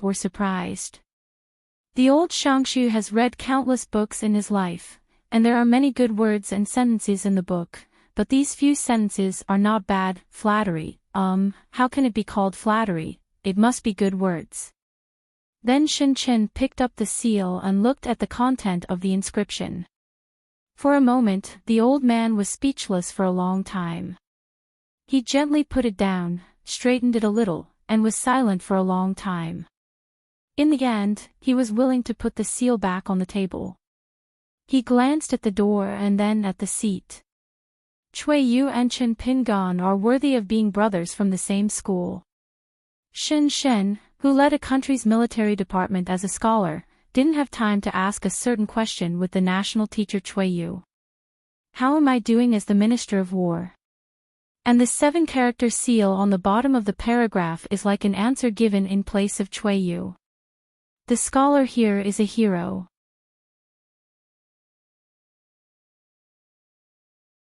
Sort of coming. Chapter 1180. The warm sun is shining, the spring is swaying, the flower letter has a period, and the plum, and peach blossoms bloom one after another. In the Beijing Lulikang, where there are many bookstores, a handsome young man hangs a purple-gourd wine jug with a glossy pulp on his waist. He sits at the door of the shop under the sun, and eats a bowl of pea yellow that he bought on the way. While haggling with the shopkeeper of the shop that I know in the house, saying that the books I like are old girls who can't get married, and flirting with the proprietress who set up a roadside stall to sell books in the bookstore next door, and at the same time here waiting for the rabbit to stand still, kill 3 birds with 1 stone. He borrowed a bench for the shopkeeper of the young drunkard's shop, sat behind the counter and carefully wiped a piece of imitation official porcelain, raised his head, and looked at the rogue guy outside the door who was looking sideways with the shop beside him, and said with a smile, "Chao Shirlang, if you dare to touch her hand in broad daylight and hug her a few more times, I will sell you all these books from my shop at a 50% discount. How about that?" The young man picked up a piece of pea yellow and threw it into his mouth. He smiled and said, "Forget it during the day, bad reputation, can you go to the corner at night?" The voices of the 2 men outside the door were not small, and they obviously did not deliberately avoid the MILF. The woman heard the words and grabbed a book from the stall, laughed and scolded her as if she was dead, and smashed the book at the door. That handsome man who has no righteous behavior all day long, is it interesting that one has no eggs and one has no guts? That Chao Shirlang is not a nickname, but a genuine official servant of the Dolly officialdom, and the official is in charge of the official's personnel department. The young man caught the hidden weapon without reading the title of the book. He just took a sniff and threw the book back to the beautiful woman's stall. "It's boring. Chao Jenkson's eyes shifted a little, and he saw a few people walking out from an antique shop in the distance. All of them were foreigners, from Beiju Luzhou. A tall middle-aged man, wearing an old mink hat with a lot of wear on his head, a padded jacket, and a pair of suede boots on his feet. The man's face is not bitter at all, but he is poor. It was the Lu Mahelu clan swordsman, Lu Su. Yuan Xian of Sanlang Temple, with the appearance of a teenager, wearing a mud-gold robe. On this trip south to cross continents to visit Beipingzu, the heir to the Sanlang Temple nicknamed Yuan Ichi and Yuan Zhangshu, still brought only 2 followers, Fan Yu and Wu Fu, who traveled far away.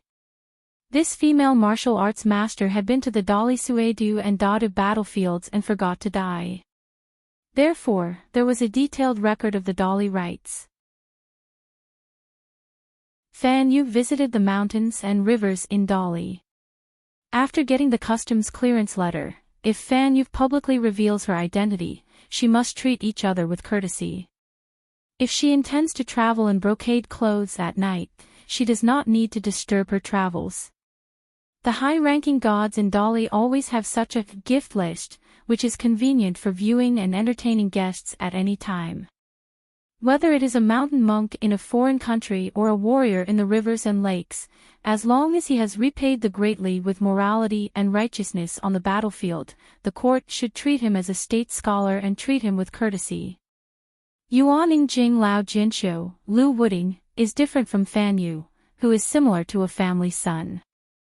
The old man is the first-class worshipper of Sanlang Temple. The annual salary is quite considerable, and he takes a lot of money. The disciple protector used to be Yuan Ichu, but now it's just Yuan Xian. When Lao Jinshu was young, he used to be a cultivator of genealogy, and then he became a lonely and wild ghost Shanzi Yeshio. It was because Lu Wuding had just entered the Golden Core realm, and it was only a few days after he left the border. I secretly went to demolish the ancestral hall of another family. It was the first time I did this kind of thing. I didn't have enough experience in the rivers and lakes. I was careless and didn't hide my identity well. Originally a descendant of the patriarch who was expected to inherit the head, a young genius with a bright future, had to be expelled from the mountain gate, and was silent. But looking back at the questioning sword 200 years ago, the old man never regretted it. So young and vigorous, the old man has been young. Chao Gingxin hurriedly swallowed the last mouthful of pea yellow, tossed his sleeves, stood up and shook his robe, smiled and beckoned, Lu Jianxian, Yuan Gongzi, Lu Jianxian, Fan Zongshi. Ha Lu and Lu Tongyin, I would have called only one if I knew it earlier. The young waiter used a very authentic Beiju Luzhou elegant language. Lu Su frowned and asked, "Who are you?" "Enshrined by the Ministry of Punishment. Want to check our identities." The people on the mountain who dealt with the monks from other villages in the Dali dynasty were usually worshipped by the Ministry of Punishment. Heaven comes, Yuan Xian had already recognized the identity of the other party, and said with a smile, "Uncle Lu, not from the Ministry of Punishment, but Chao Shilang from the Department of Officials in the capital of Dali, a well-known person on the mountain." This person is indeed very famous, and he was able to make an exception for the Song Dynasty Emperor Dali to allow Chao Gingxin to bring a jug to the yamen, but it was stipulated that he could only drink 1 jug of wine a day, and no refills were allowed on that day. As a reward, he gave Chao Shilang a jar of Changchun Palace Fairy Brew, euphemistically called fishing with wine, so that Chao Gingxin would not make excuses to ask for leave and not go to Mao. According to official rumors, Chao Gingxin, who returned to Beijing to become a servant, had prepared more than a dozen reasons early to shirk all kinds of official duties that he felt would be the same with him or without him. In the north of Luzhou North, the north-south Zhongtiao mountain runs along a large river. The mountain is narrow and long, and the whole majestic mountain range is like a looking at the eyebrows. Luomihi Lushur and Sanlang Temple Yuanshi are located in the mountains with extremely rich minerals, occupying the cornucopia and the arsenal respectively.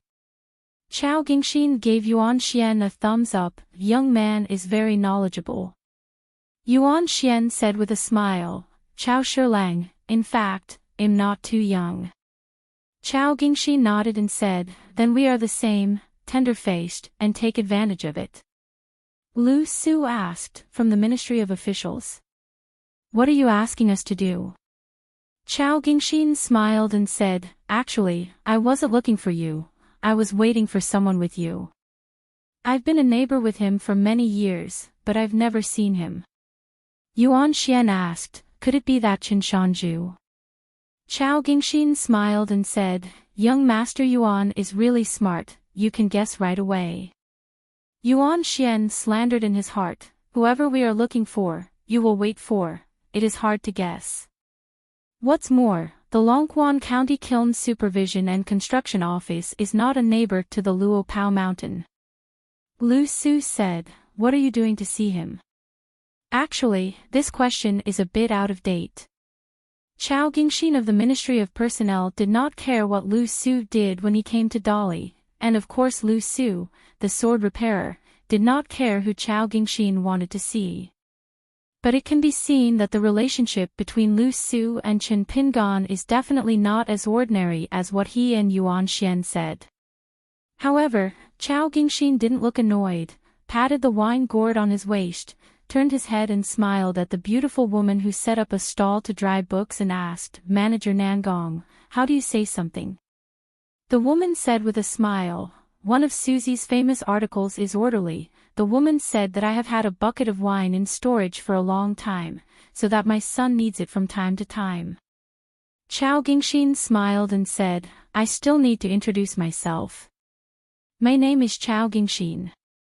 It is relatively unhappy and unwilling to be a minister, and if there is no noble person in the DPRK, it is difficult to want to be an official.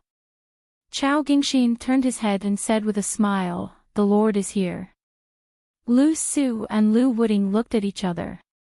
This surname Chao is not only a chi practitioner, but also has a high realm. Chao Gingxin glanced at Lu Su and Lu Wuding. Once upon a time, a chi practitioner in the nascent soul realm, let alone a sword cultivator, was already unattainable. Now, looking at these old gods, it seems like that. Just like when Chao Gingxin was young, I remember the first time I went to visit Lu Jia at the alley outside the building. Because I knew the realm of the old in advance, I was still a little nervous. I had to worry about the etiquette when I brought 2 pots of good wine. If it's not enough, will I have a closed door? Looking at it now, I can drink wine with Brother Lu. When he was young, Chao Gingxin was a little worried about what he saw, heard, and talked about state affairs with the elders of the family. Today, the children of our Dolly dynasty have already regarded the Dolly dynasty as one of the most powerful countries in the world, and regard this kind of thing as the most natural thing. In particular, the Inichi Lane and Cheer Street began to calculate their respective pros and cons with the Dadaon dynasty and the Xuanmi dynasty in Middle-earth, guessing when Dolly would catch up. Actually, it wasn't like this before. I remember that when Chao Gingxin was young, he and his grandfather once asked about the official anecdote that was famous for the government and the opposition. Since Shen Chen had resigned from the Ministry of Officials, and with his stubborn personality, he had established an academy in his hometown. Why did he want to return to the officialdom? It was really Cui Guoshi who personally came forward and invited Shen Chen to be in charge of the Ministry of Military Affairs in Beijing. After all, Chao Zhengxin's grandfather is the owner of the Chao family in Shangju Kingdom. The outside world can only rely on guesswork, but this old man can ask Shen Chen the truth in person. It turned out that Cui Guoshi had visited the local academy and indeed personally invited Shen Chen to return to the officialdom, and the reason for persuading the stubborn Shen Chen was very simple. Cui Yu asked Shen Chen to lift his eyelids, so he might as well take a longer view. Since it will soon be the land of Dolly, why do you still care about those trivial things? If the anecdote is limited to this, Chao Gingxin actually thinks that Cui Guo's teacher is brilliant, and it will not make the boy feel numb in his scalp and cold in his back. It turned out that the old man told his most important grandson a more trivial matter, saying that when Cui Guoshe appeared in that private academy, the academy that he had worked so hard to establish had already been turned into a government-run academy, and the new appointment was made. The mountain chief is already on his way to his post, and that mountain chief is a great scholar in the literary world who was originally disliked by Shin Chen, a grandfather and grandson of 3 generations and 5 scholars. Personal grievances. It is estimated that Shin Chen will be disgusted to the point of death.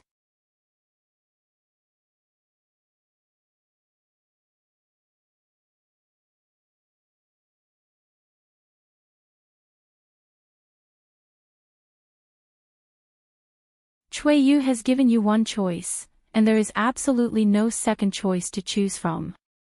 You are either suffocated to death in your hometown, or you obediently go to the capital of Dali to become a high-ranking official, serve the country, the people, yourself, the society and the common people, and the 3 immortality.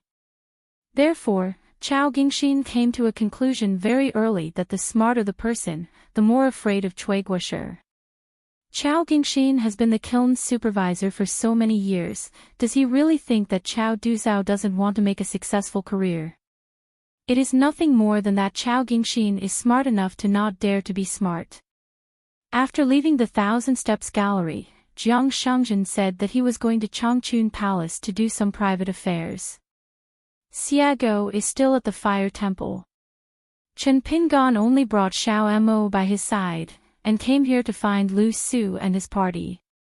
Xiao Gong bowed his heart and took the initiative to apologize. I have been an official in a small town for many years, and I did not go to Luopao Mountain to visit Qin Shanju, which is a lot of rude. I don't have to go to the Office of Supervision and Construction to visit my parents, so it should be even. Chen Pingan returned the salute and asked with a smile, "Why is Shilang Chao here, waiting for me, waiting here?" Chao Gingxin smiled and said, "As expected, I can't hide it from Master Qin Shanju." Chen Pingan asked, "Anything to discuss?" Chao Gingxin shook his head and smiled and said, "I just met once, said hello, and I am satisfied. If Qin Shanju needs to invite a friend to drink, he will only say that there are large and small restaurants over the Changpu River, and if you report my name, you can book your account." No money. Chen Pingan wondered, Chao Shilang's salary is so high. Chao Gingxin said boldly, "Qin Shanju and his friends drink and drink, the restaurant keeps the accounts, the officials Chao Shilang owes the debts, and the poor Chao Gingxin pays back the money." Hearing this, Lu Su was in awe. He and Chao Gingxin were not the same, and they didn't have the same taste. You didn't need to talk too much to know that they could not be friends, but Chao Gingxin and the second shopkeeper would definitely get along well. Chen Pingan cupped his hands and smiled, "Ching Ching, thank you here." After that, Chen Pingan took Lu Su and the others away from Lulikang and asked Lu Su if he had chosen a good inn. Lu Su said that there was no inn for the time being. Now it is very famous on Beipingzu Mountain.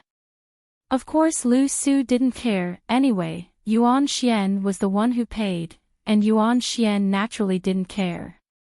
He didn't spend a lot of ferry money on a trip to Lulikang, and he was worried that he had nowhere to spend. Chao Shilang returned the small bench to the proprietress of the shop finally next door, what he wanted and bought the books that he had long loved. How did the iron rooster pluck his hair, and what kind of ecstasy soup was given to him? Chao Gingxin said with a smile, "I told Lao Hong that the person who was standing and chatting with me at the door of his shop just now was the owner of Luopao Mountain. As soon as Lao Hong was happy, he gave me away for nothing. It's really not slander." The woman was suspicious, and hurriedly turned her head to look at the back of the blue shirt in the distance, and murmured, "It's not so handsome, I don't think it's as good as you." I remember that in the past, Lulikang bookstore sold a book of landscape travels, and the sales were quite good. Please come by yourself, The Unstoppable Affair. Chao Gingxin put the book into his arms and smiled, Be a down-to-earth person, a happy person with a wide heart and a fat body, eat well, drink well, and sleep well. Walking out of the noisy Lilakang boundary, Lu Su asked, "Are we really going to the Changpu River for a drink?" Chen Pingan smiled and said, "What are you thinking? You can go there with your knees. If you really want to report Chao Jengson's name, it's useless, and 9 out of 10 restaurants must drive people away. What's more, the restaurant on the side of the Changpu River is relatively heavy, and there are not many places to drink vegetarian wine." Chao Shoulang obviously believes that Shanzhu Chen dare not go there too much. Yuan Xian took courage and asked shyly, "Master Chen Shan, do you still remember me? The last time I was fishing at Tonglu Lake, the person I introduced myself was called Yuan Xian, from Sanlang Temple." Chen Pingan nodded and smiled. "Of course I remember, I have a deep memory.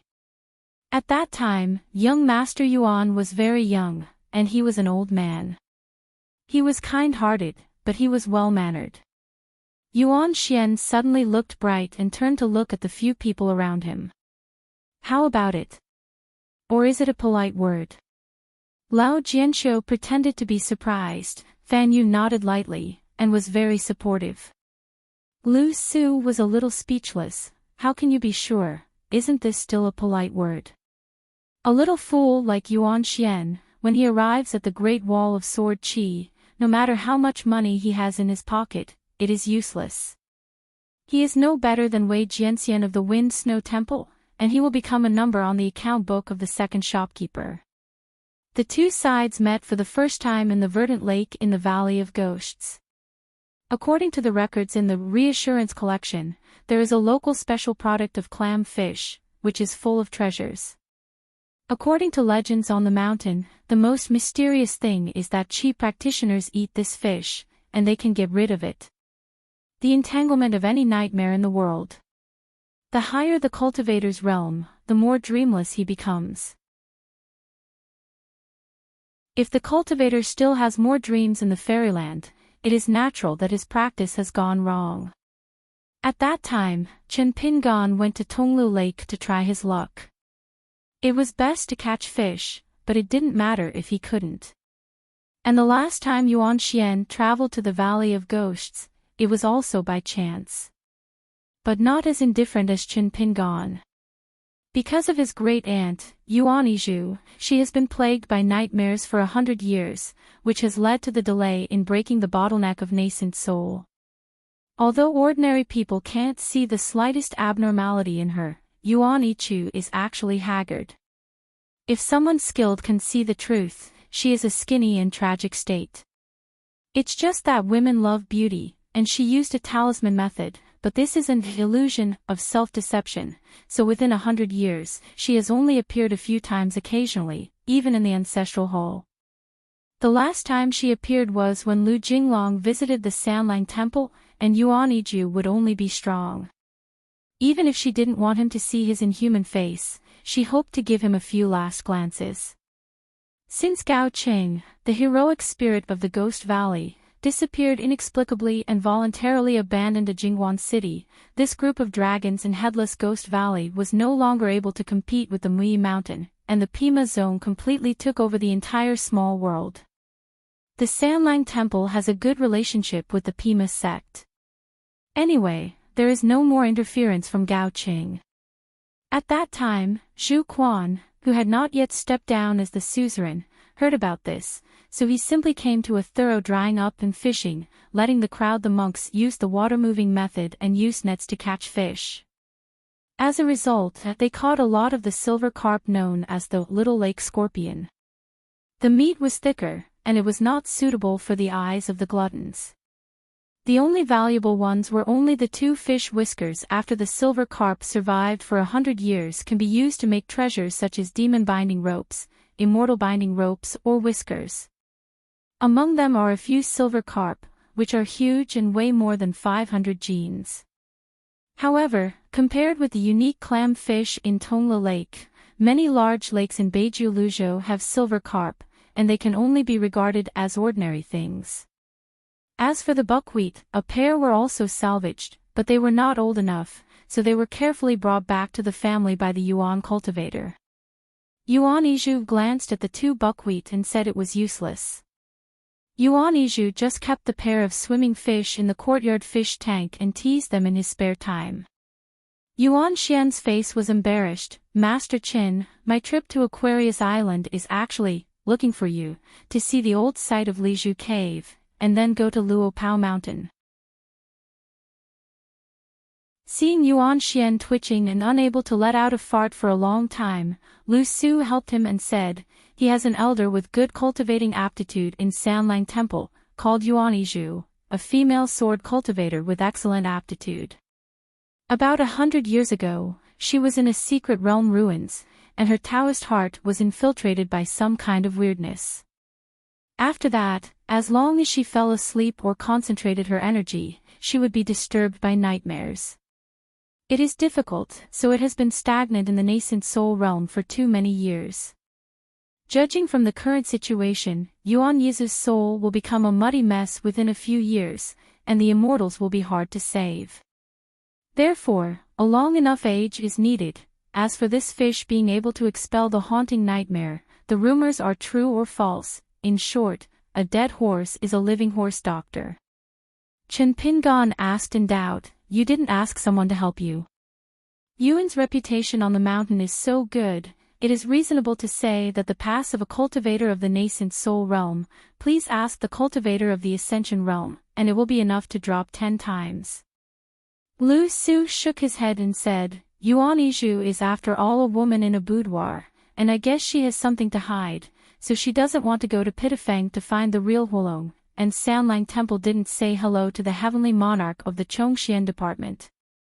At first, the ancestor of the Sanlang Temple wanted to discuss the matter behind Yuan Yiku's back, but Yuan Yichu, who had expected it, had already said a few harsh words, and the ancestor of the Yuan family had to give up. Her stubborn temper, no one can beat it. Chen Pingan became more and more confused and asked, then why did you think of coming to me? Huolong Zhenren and Chongxian Department Yang Tianjun are men, so am I a woman.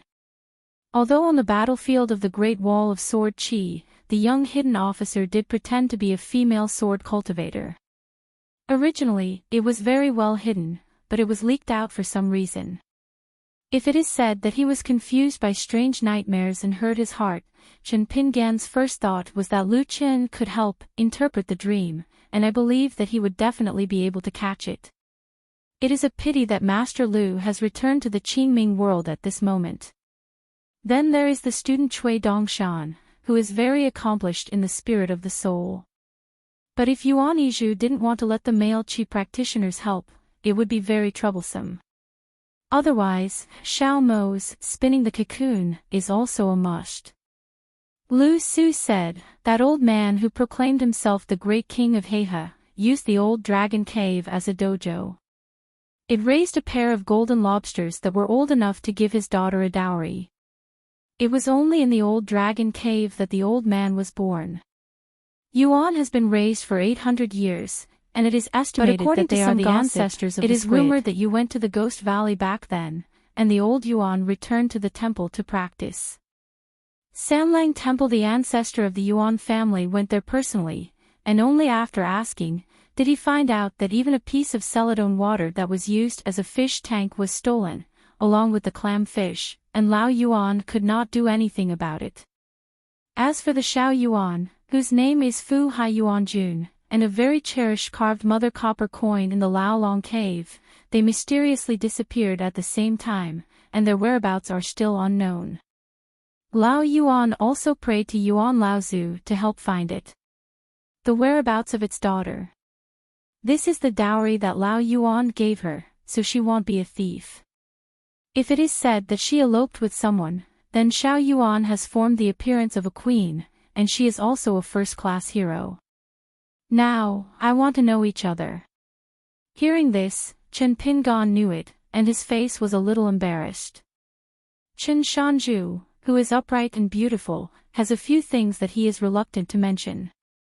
Except for the fake female cultivator at the Great Wall of Sword Qi, most of the things that happened in Beiju Luzhou, in addition to the trip to the Ghost Valley, Also I was invited by the ghosts in the mountains to fight poems, and then I was doing business with Dao Chang's son's partner at the Xianfu site. At that time, I was still young. I just felt that the world was big and I was not in my hometown. Who would know or remember to do it myself? What? When Lao Tzu traveled to Beiju Luzhou, he just acted as a foolish old man, and occasionally picked up junk. How could he be the same as the black-clothed scholar who didn't get away with nothing and didn't grow an inch of grass? On that trip to the Valley of Mysterious Creatures, he and the Yi Xiao, who called himself Yang Mumao, who was formed by beheading 3 corpses, were intrigued all the way, not only working together to make money, but also changing ways to pit each other. One is Yang Mumao, who sees injustice on the road, and the other who faints when he sees blood. As for the last time the two sides met again, it was already in the Ascension City in the colorful world. Chen Pingon said, Yuan Xian, I only have a clue about the return of the pair of columbine fish, but I haven't been able to determine anything yet. I can ask you for it right away. Just wait for my news in the near future. 3 mountain mirrors, a pair of golden crayfish from the old dragon cave, and the priceless carving mother, which was once cast by a hidden immortal of Qing Dizong, and there are many harvests, all of which are black-clothed scholar Yang Mumao, and it was easy to earn from the robbery in the Ghost Valley. Compared with Chen Haoran's stop-and-go picking up small junk, he can earn some hard money with a hammer in the east and a hammer in the west, which is incomparable.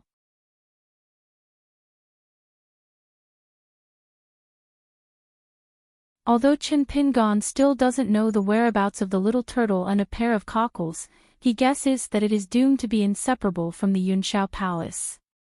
Moreover, he is now, in name, the boxing master of a certain prince of the De Yuan dynasty. In fact, after that Xiao Yuan took refuge in Yang Mumao, he did get a piece of landscape creation. Just as the black-clothed scholar said by the river at the time, he kept many imperial edicts with jade seals in his house, and he accumulated a lot of freshmen. DUI, just fill in a name, and you can take office and become a of mountains and rivers. According to the agreement, or threatened by the ruthless Yang Mumao, Xiao Yuan did not dare to reveal his whereabouts after leaving the Ghost Valley. As for the 2 dowry fish, they have nothing to do with her anymore, and they are now kept in a pond in the Chongxian administration.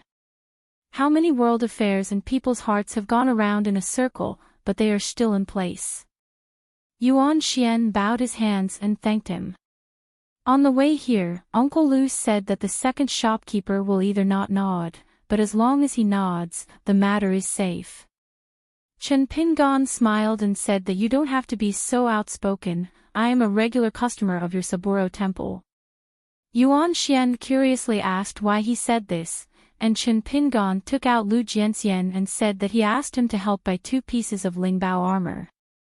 As soon as Yuan Xian asked the price, he nodded and said that the ant's face was still great, so if he came to bargain, it would cost more than a dozen guyes money. Chen Pingon was fairly familiar with the capital of Dali. He had been to Lulikang before, and when it was time to eat, he took them to a nearby restaurant for a meal. Hearing Yuan Xian said that Uncle Lu was already the owner of the house, Chen Pingon hurriedly congratulated him. He didn't plan to drink alcohol at first, so he ordered a few pots of wine from the restaurant, and the dining table became a wine table. The Lu family in Luomihi has a total of 16 houses, and the house is full of talents.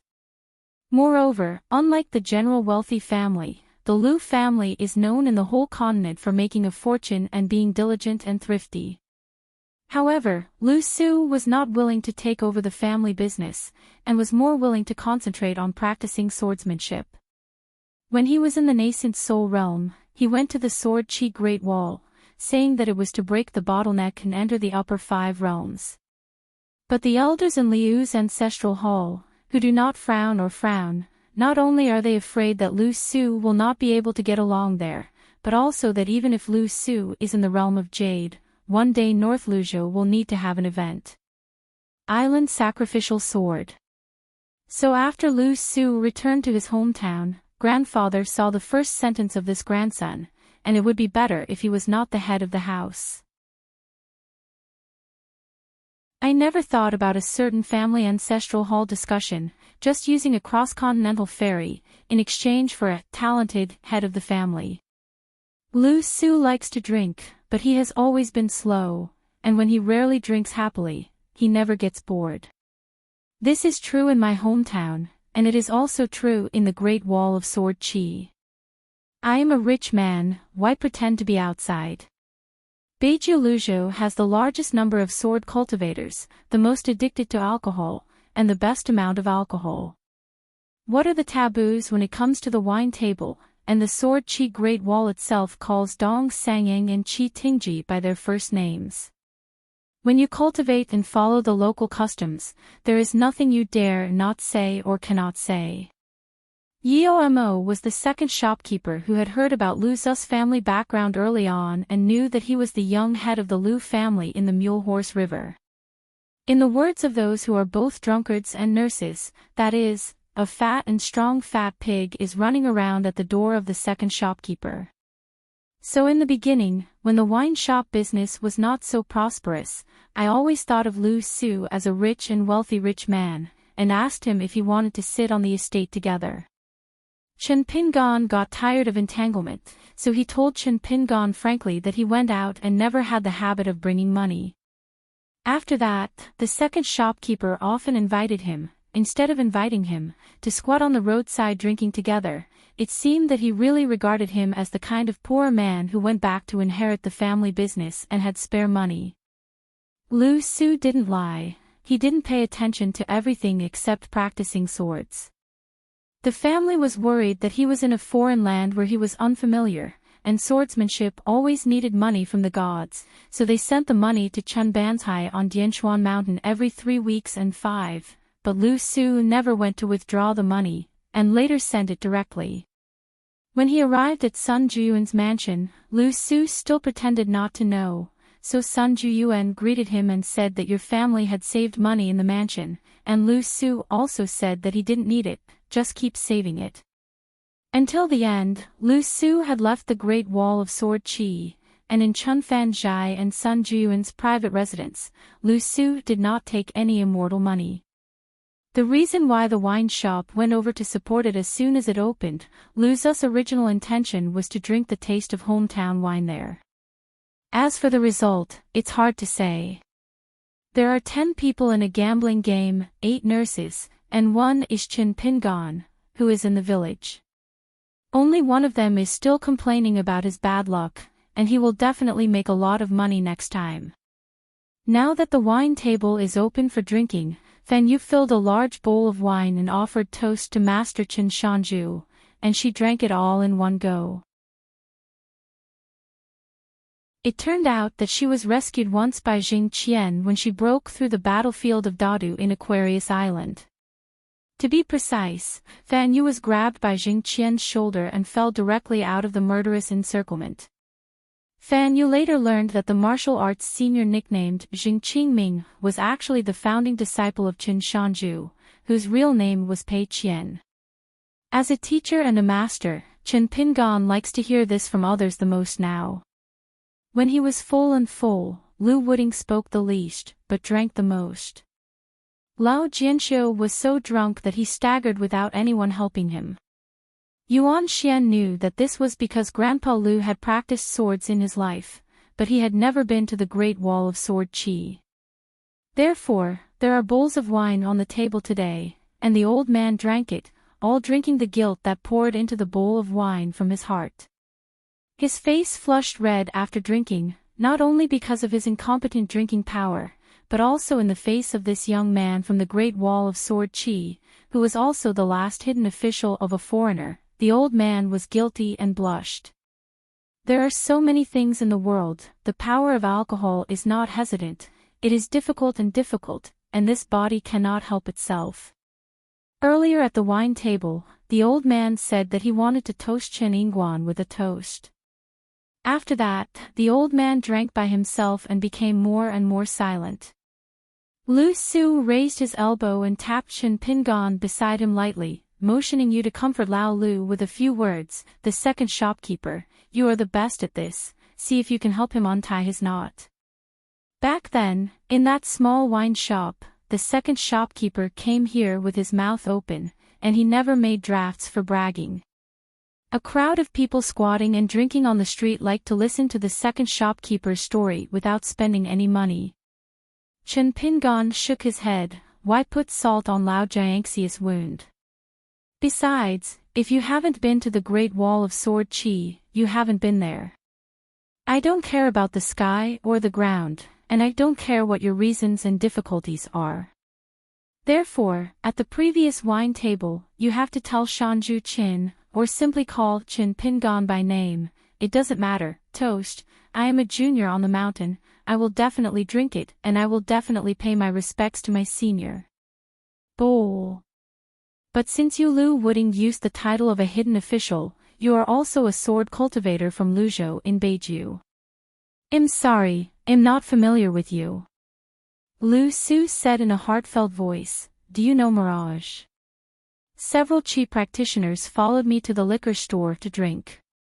They were obviously not from the Jinshu sect, nor did they start with Zhou, but they died on the side of the Sword Qi Great Wall. Lu Dingwu was once the direct disciple of Mirage, and he almost became the head of the sect, but because he fought for others, he had a sword fight with Hai Shi, injured many sword cultivators over there, and was expelled from his division. Otherwise, when he became Jindan back then, if there was no accident, he would soon cross the Hanging Mountain and go to the Great Wall of Sword Qi. Lu Su was silent for a moment, looked at the old man in front of him with a sad back, and continued, Lu Wooding feels that he has already repaid his favor with the Yuan family, and he just resigned to worship at the Sanlang Temple not long ago, and plans to go to the wild world alone, but Yuan Xian didn't know about it yet, so Lu Wooding didn't plan to tell him about it. Lu Wooding still doesn't know about it. It was his master who did it on purpose and asked Hai Shi to cooperate in a play. A good seedling can stay in Beiju Luzhou, practice swords well, and one day, practice the upper 5 realms. As to whether it is a Mirage School genealogical cultivator, it does not matter. Because Lu Wooding's master is very clear, with this disciple's temperament, Jindanjian Jinshu, who is also the next head of a Mirage, is destined to not have to return home alive when he arrives at the Great Wall of Sword Qi. Chen Pingon hesitated for a moment, rubbed his face with his hands, nodded, walked to the old man's side, and said in his heart, Senior Lu, there are 2 Qi practitioners from Beiju Luzhou, and the other is the sea market that hangs over the sea. The sword cultivator of the sect is called Yuha, a sword cultivator of the Jindanjing realm, and the other is a direct disciple of the head of the Mirage sect, called Gao Jia, the peak master of Dengxian Peak. Strange, how can 2 sect disciples who clearly have a feud, how can they drink and drink together? Once drinking together, I just listened to them chatting. Yuha said that what happened back then was his fault first, sorry for that high festival he was expelled from the division. The other one started yelling, saying that if Lu Shibui hadn't seen through his identity, he would have been our head, and we would have a Jade Pure Realm sword cultivator in Beiju Luzhou. Aizhou is going to be shorter than us, you have no ability to cooperate, you only have a broken mouth, you can't drink it. Today's wine, whoever is the will pay the bill, and the second shopkeeper will bring 2 pots of good wine over. The old man listened carefully, was silent for a moment, and said with a smile, it's all a matter of mood, there's actually nothing right or wrong. Senior, if it's really uncomfortable in my heart, how can I scold you? I'm very good at this. If you start with 100 sentences, there will be no repetition. Let's go, Lao Jianxian Lu, let's have a drink alone. Calling a nascent soul realm sword cultivator a sword immortal is nothing, but it is actually an even more excessive Lu Lao sword immortal. And the rest. Go and come back. Then make a deal with the hidden officer, strive so. Try to drink what you have left over from this year in the coming year. Lu's trip to the south was to find Chen Pingon for a drink. That's all, there was nothing to talk about. Isn't drinking with friends the right thing to do? So after drinking, Lu Su was going to make a trip to Old Longqing alone. There was some business on the mountain and he wanted to talk to the Fu family. As for Luopao Mountain, whether to go to see the situation or not. Yuan Xian's 3, it's a worthwhile trip, of course, you can go back to your home, you need to go to the Xianjian recommended by Qin Pingan, send a message from Feijin and send it back to the family to announce the good news. Lu Wuding escorted Yuan Xian back to Sanlang Temple, and he would rush to the wild world, and then he would go to the Jinchi Great Wall ruins. Lu Su followed them to the inn and stayed at the inn. Yuan Xian smiled and said, "Uncle Lu, Master Qin Shan really made you a friend." Lu Su smiled and asked, "How?" Yuan Xian said, "I heard that the inn is famous for killing pigs and slaughtering guests, and it has a very general reputation on the mountain." Lu Su said, "It's hard to say if you don't treat me as a friend. I guess that inn, Qin Pingan, has a dividend." Fan Yu said, "Not really."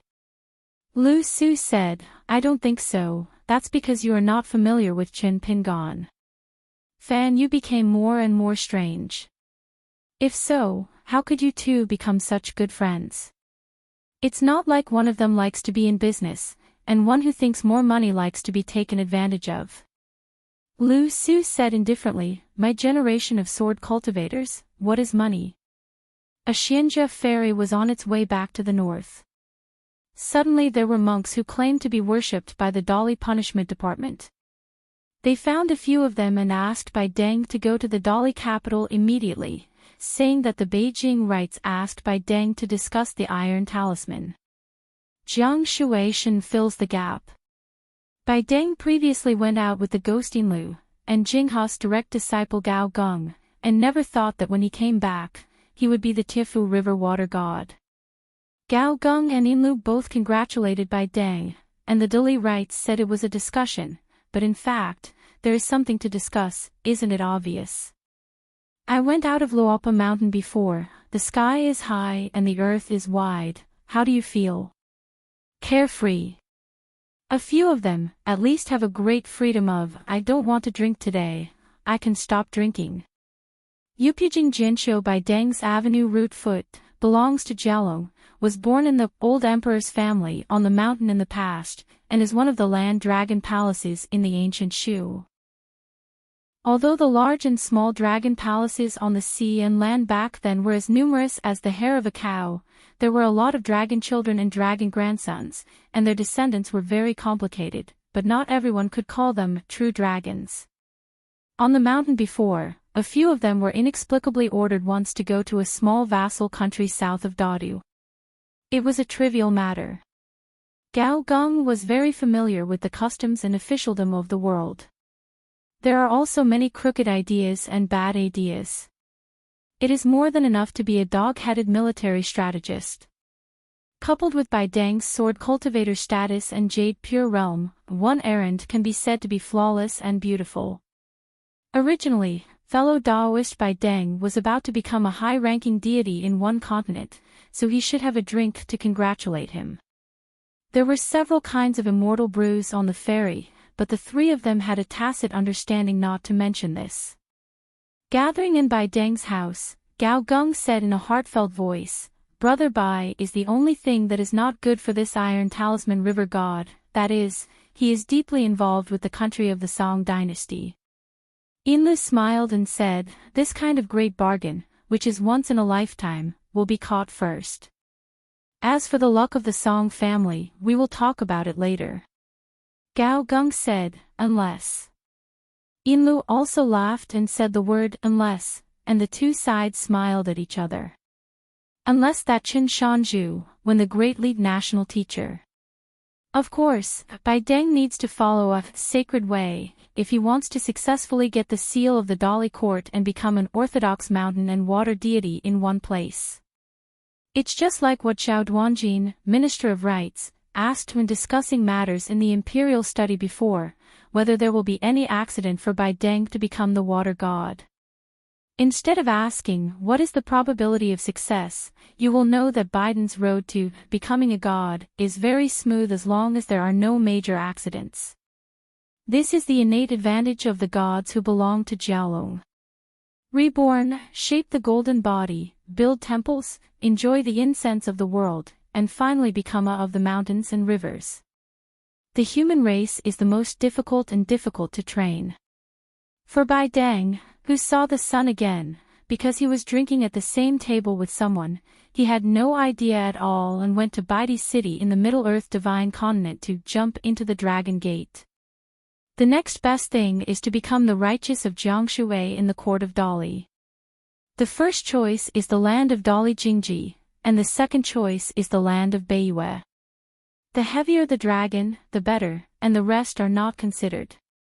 As a result, Bai Deng's wish came true, and his dream came true. Pushun Fu Dakong, after returning to the dojo from the capital of Dali, met a wandering Taoist priest who called himself Introspection. The young Taoist priest, who only said his name but did not report his name, entered the towering mountain temple, which is the mountain of the Prince of Zhongyue. The name of the mountain god said that Xiao Dao encountered some difficulties, and asked the mountain to meet and talk about it. That sneaky Taoist priest, who didn't dare to report his real name, said that he came from a small sect that pushed up from the Xiao Dao generation, and there was only one master, but he admired Pushun very much, and his admiration couldn't be more. I want to have a discussion with Fu Shanshan, so that I can, please, return a Taoist book and enshrine it well. Fu Dakong has just walked to the capital of Dali, and he is in a good mood. With humorous words, he walked out of the golden body, and at the same time isolated a quiet world, lest the pilgrims in the temple make a fuss. That Taoist priest, after all, was something from the old collection of his own study, and it was indeed stained with some essence of incense. Unexpectedly, the Taoist priest didn't appreciate it, let alone know the goods.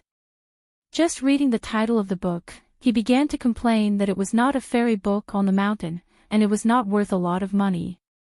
He found a Taoist book in the middle, saying that you, the mountain master, is so big as an official, but you are stingy, and you teach people to be disappointed.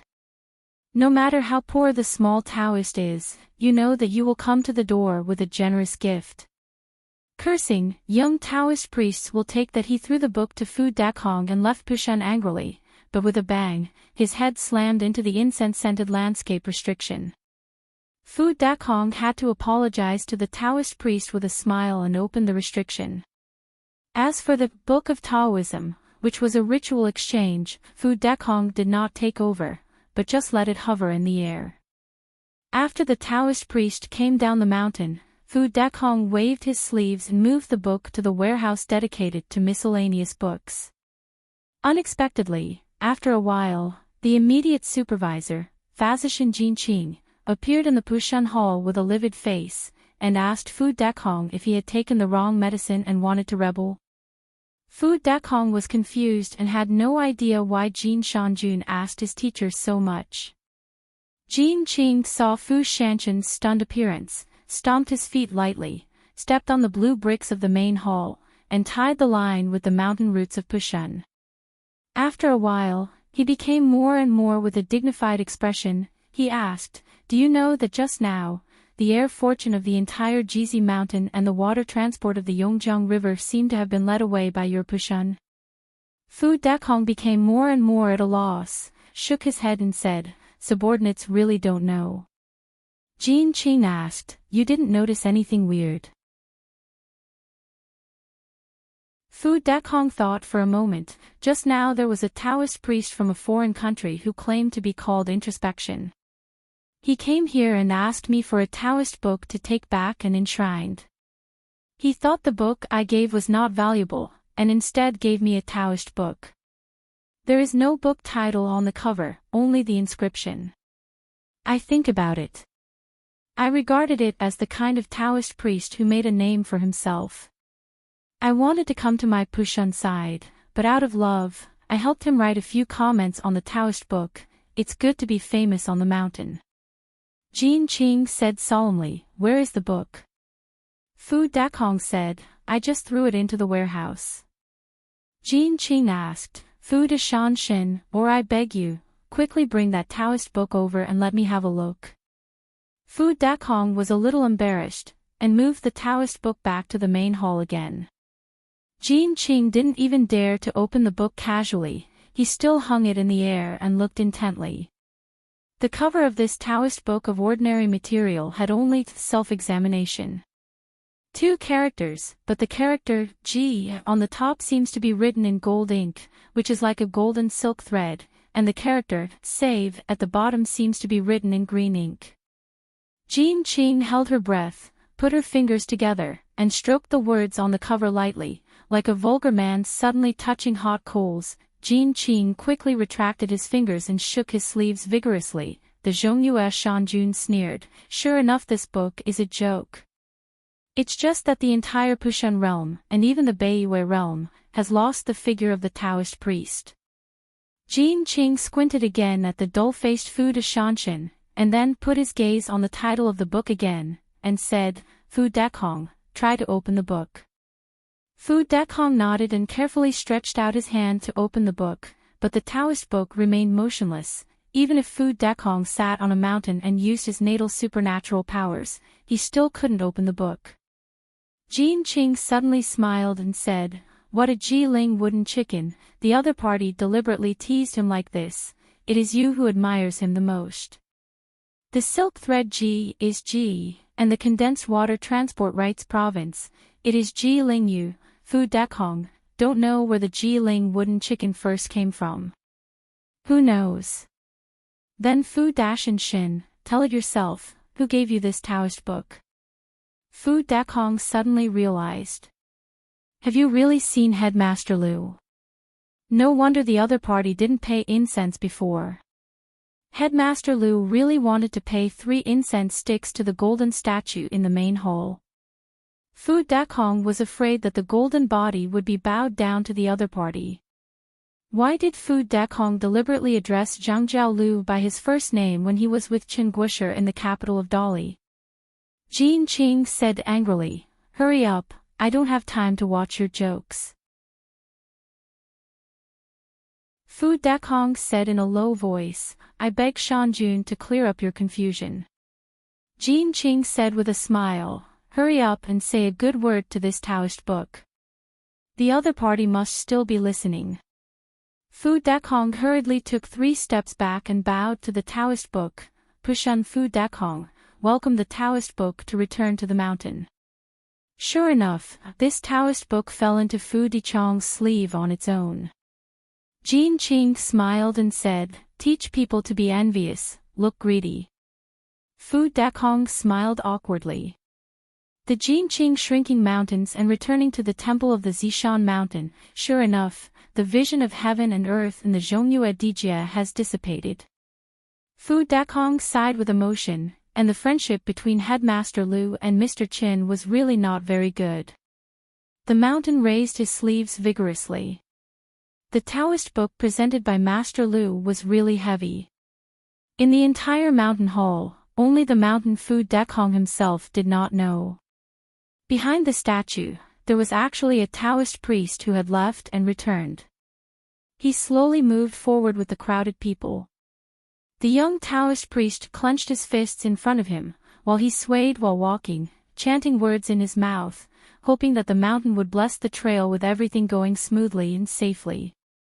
After Lu Chen quietly left Pushan, he went to the side of the boundary stone monument in Jingyang Mountain, and before going to King Mingxiangxia, he also went to the heart of a certain female cultivator in Luzhou, Beiju, and sleepwalked.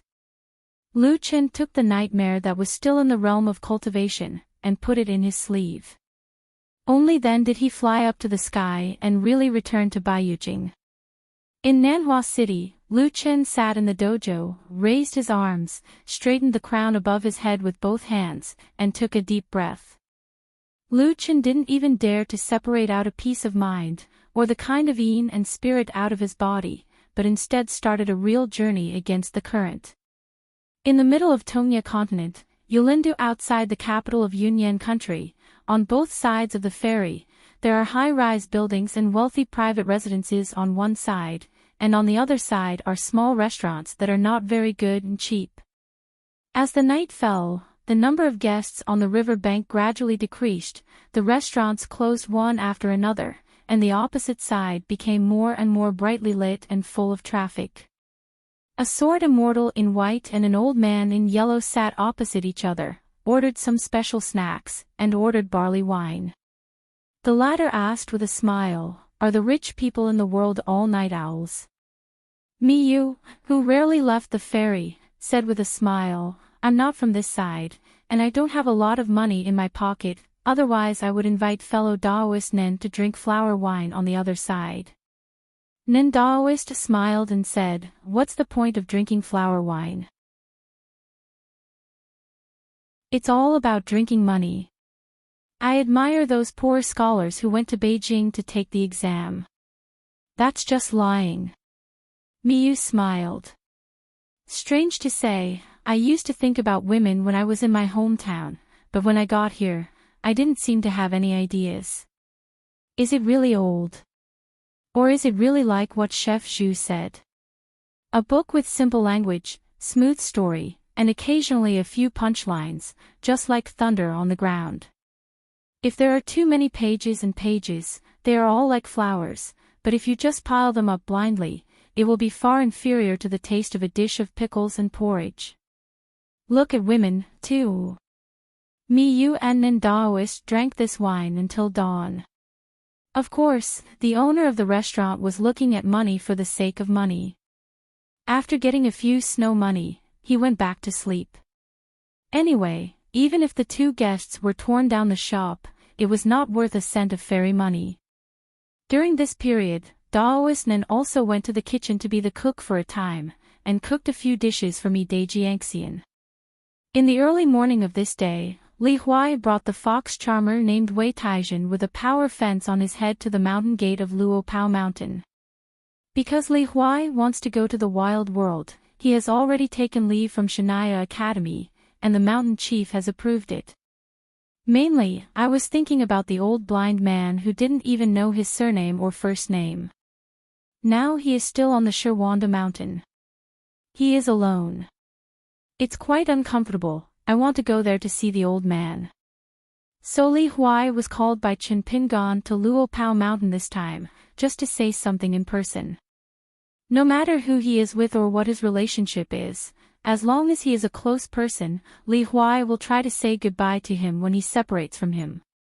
There is nothing up and down the mountain, the distance is far and the distance is long, and the length of time is a difference after all. Now the gatekeeper of Luopao Mountain is a young and unfamiliar Taoist priest. Suddenly, a white-haired boy appeared, claiming to be the editor of Luopao Mountain, Lord Yingguan's confidant on the side of the Sword Chi Great Wall, and the #1 general under the command of Lord Qin Shan. Wei Taizhen beside Li Huai, she didn't dare to look up at the mountain gate archway. The genus of monsters and monsters, regardless of whether they belong to the wild world or not, it is inevitable that they will feel apprehensive when they hear the title of hidden official. What's more, Wei Taizhen was standing at the foot of the Luopao Mountain. Her father, the old fox who used to pretend to be a landman in Baojing Mountain, saw Wei Taizhen last time. By collecting the Shanxue Di newspapers and some clues from that year, the old fox followed the vine and found out that the man who almost became his son-in-law back then. The guy, it turns out to be Qin Shanzhu of the Luobao Mountain in Beipingzu today. The old fox is so angry, he beat his chest and his feet, and he was so angry that he was so angry, that surnamed Yang mistaken me, motherfucker. Wait for my realm to rise in the future, when the mountain master, I have to slap him to death. What a marriage, just because this guy is in the middle, just slipped away under the nose, and I blame you, I didn't listen to my father's advice back then, it counted forget it, Master Qin Shanzhu, Qin Dajiangxian, such a big man, a small family like us can't afford to climb high, and you are indeed not worthy of it.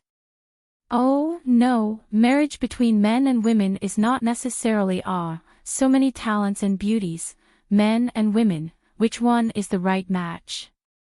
Thinking of this, Wei Taizhen had a headache, so she glanced at the scholar beside her through the tool. As soon as I heard that the fox charm was in the nascent soul realm, when the white-haired boy took a pen to record, he was obviously lacking in interest, but at any rate he was in the middle 5 realm, which was slightly better than the upper 5 realm. When I asked Li Huai's realm again, after hearing that he was neither a chi trainer nor a martial artist, the white-haired boy suddenly burst into laughter, as if he was lucky to go out a few steps. Of course the white-haired boy recognized Li Huai. Wei Taizhen took courage and said timidly, "Master Kong Ho, my son is a sage of the academy." The white-haired boy put away the pen and paper, put his hands on his hips, and said with a grin, "I'm a good boy in the middle of the winter, sage, amazing, young and promising." Li Huai could not wait to dig a hole on the spot and drill down. Li Huai quickly changed the subject, "Is Pei Qian back?" The white-haired boy led Li Huai to sit at the table. "No, that little black charcoal surnamed Pei is still busy in Tong Yezhou." Of course, today's Pei Qian is no longer a small black charcoal. The white-haired boy is more depressed about this. It's not good for everyone to be short melons together. Li Huai asked, "Where's Uncle Zheng?" The white-haired boy sat cross-legged, nibbling on the melon seeds. "I have nothing to do all day long, so I went to chat with the old cook again." It's euphemistically called learning from each other. It's bulging here and there, and I can't hear it. With the boy in Tsingyi, he watched so many scenes in vain every day, and he was reluctant to lose a few immortals' money. It's just that the family's ugliness cannot be made public, and the white-haired boy has no face to talk about it. Li Huai was born and raised in the small town, and it was actually okay to hear these contents. But he was so ashamed of the fox beside him. Jiang Shangzhen did not go back to Luopao Mountain with him, but went to Changchun Palace first, and then asked Wei Shanjun to help him and dragged him back to Nujiashan Ferry. Only after returning to Luopa Mountain, before reaching the old cook's house, he found a slender woman in a snow-white robe standing on the road. Jiang Shangzhen smiled and clasped his fists. "Longevity is the law." Changming nodded and smiled. "I have seen Chief Zhou." Jiang Shangzhen asked, "This is the law of longevity?" Changming said, "I happened to pass by." Jiang Shangzhen nodded. "I don't want to talk to her more. In the lonely mountains of her own family, I am afraid that apart from the mountain owner, everyone is more or less afraid of her." She suddenly smiled and said, "Chief Zhou, I heard 2 sentences. You describe me. One is on our Luobao Mountain, I am the most favorite long-lived Taoist friend in Zhou, and the second sentence is Palm's sister Lu squinted and smiled, and the man's heart trembled. I never thought that in Chief Zhou's heart, I was so flattered that I could have such a beautiful appearance and such a high evaluation. Jiang Shangzhen's scalp was numb, and he knew something was wrong, so he immediately clarified, "Fellow Taoist longevity, it's just 2 jokes on the wine table, you can't take it seriously. Brother Jia has a strict mouth and will not let this kind of thing go out. It must be the Uncle Chen Lingjun who owes his mouth. The route of the flow of wealth in the world is the road of wealth. It seems to be illusory, but it is not. In the eyes of the monks on the mountain, this road really exists. Otherwise, why did Shanzhu Qin let one of his own patriarchs sit on the Fengyuan ferry? If it annoys Sister Changming, she only needs to walk to the blessed land of the Cloud Cave. Even if there is Ni Yuan's Hang's 3-legged golden toad, with all her strength to help gather fortune, she probably won't be able to stand it. Although Changmin's appearance is not the kind of beauty that is alluring, but to be honest, the kind of femininity on Changmin's sister is really rare, very rare. Jiang Shangzhen has his own set of evaluation methods for beauties in the world, adding and subtracting points for 7 or 8 categories, which is extremely rigorous.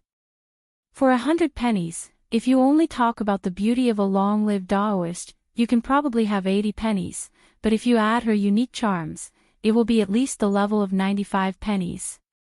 However, Jiang Shangjin knew very well that a woman like the long-lived Daoist friend was destined not to have feelings for anyone.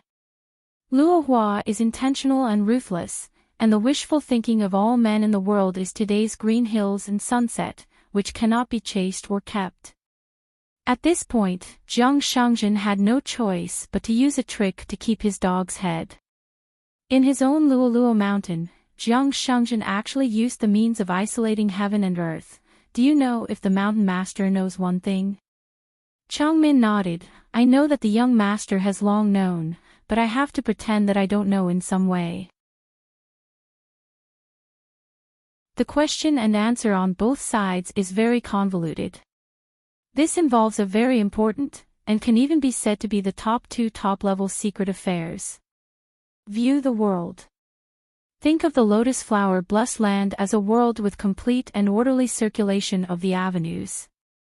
For example, where did the first sword cultivator in the world come from, and why did he come to be? The mountain master may not be able to grasp a clear context, but as long as it is done, for Qinpingan, the Tao will be of great benefit. This is similar to that in Xuanduguan, when Sun Daochang asked Fatty Yen to think about the question, why is there only sword repair in the world? But this matter, outsiders cannot remind Qinpingan. Don't say it is beating around the bush, and you can't even say a word. Otherwise, it would be like someone forcibly handing Qinpingan a bamboo basket and asking him to go to the river to salvage the moon, which is destined to be a waste of time. Therefore, Cui Dongshan could only be in a hurry, and he did not dare to give any hints to Mr. Yu, so as not to superfluous. Jiang Shangjin breathed a sigh of relief and said with a smile, in that case, this is the best. In the world of Qingming, Xuanduguan received a letter from Bai Yujing from Feijin. The sender was Lu Chen, who had just returned to Qingming world, and the recipient was Bai Yi, who was practicing swordsmanship in Xuandu. Bai also read the secret letter, and then went to inform Jun Qian, who is now a guest in the Taoist temple, and said that we will go back to Haoran world together. Your little junior brother, please go to Luo Pao mountain. And Lu Qin said in the letter that this time the two of them traveled far away and flew into the sky, and Bai Yujing would not care about it, so there was no need to report.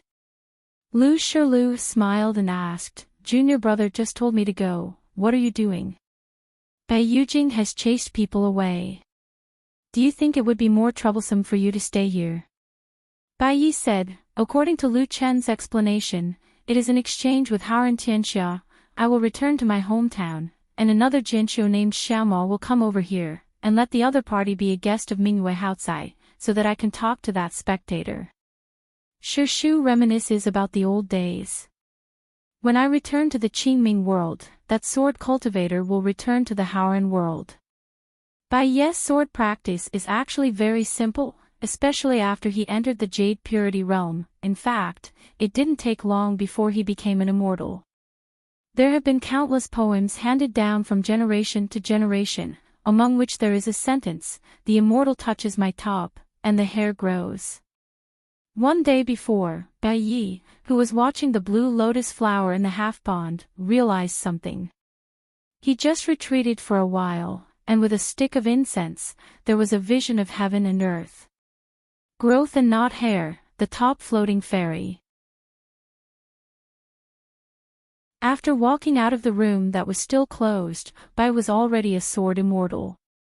However, Qi practitioners who have entered the fairyland can change their real appearance, but Bai Yi didn't do this, and still has the appearance of a teenager. Lu Shirley glanced at the juvenile tiger hat and asked with a smile, how do you say it? Bai also rubbed the hat on his head, it seems like I'm used to wearing it.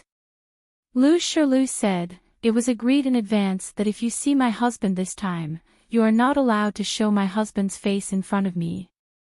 Inappropriate. I have to give it to White Emperor City in Middle-earth. 2. Xingjuzhong, who are both monks in the 14th realm, stood side by side in a realm that seemed to be too empty. He once painted a vast and boundless astrological map. In addition, he also imitated a Guangqianjian Zhai in the middle. In the vast world, the great wall of sword Qi, and the wild world, the flying swords of the swordsmen of all dynasties are densely packed and confused. One looks at the celestial phenomenon, and the other looks at the sword map. Master Chen Qinglu alone did not teach swordsmanship to his pioneering disciple. As for the rest of the so-called direct disciples, they lacked aptitude. Like the younger disciple Lu Daochen, it would be meaningless for Chen Qinglu to teach him. Xing Juzhong did not have any grudges about this. If the preacher does not preach this way, is it possible that the disciple will not be able to teach himself? In the world of Qingming, a small Taoist temple located in a remote place. Because there are relatives, one old and one young, depend on each other in this Taoist temple. In the early years, they relied on money to open the way, and finally got the identity of a resident Taoist priest, but there was no genealogy. Regarding the courtyard, as well as the morning bell and the evening drum, the old man did it for the young man. The old man, who was called Changbo by the young man, nags a lot, and the young man's surname Qin is just a deaf ear. In the dark, reading at night, the light was dim, an old man named Chang Gung was explaining in detail to the young man named Chen Tsong what is meant by a gentleman who respects his own, and does not admire his presence in the sky, is the sun. Into also. After hearing Uncle Chang's explanation, the young man couldn't help but ask, "Uncle Chang, is this the knowledge of Confucianism? You teach me this, without being taboo." The old man nodded, picked up a peanut from the plate, put it into his mouth and chewed it carefully. The lamp on the table was slowly burning. As for whether or not to commit taboos, only you and I know, and no one knows when you go out, what does it matter? Chen Tsong said with a smile, just a scholar. Not much in fame. Chang Bo squinted and smiled, who said, "Are they all those poor scholars?" Chen Tsong asked curiously. Did not answer Uncle this Chang, question, there are but no just asked the young man to repeat the meaning of that sentence. Do you know him? Chang Bo once said, "A chariot and reel, and it's a matter of time and history, and it will be spent in the sound of books, then." The young man was full of smiles and began to shake his head. What is meant by a gentleman who respects those who belong to himself, but does not admire those who belong to the heavens? He is progressing by the day, and listen to me carefully. The old man pretended to be angry and glared. I didn't stand during the day, and I didn't sit at night. How many times have I said it? I'm sitting upright.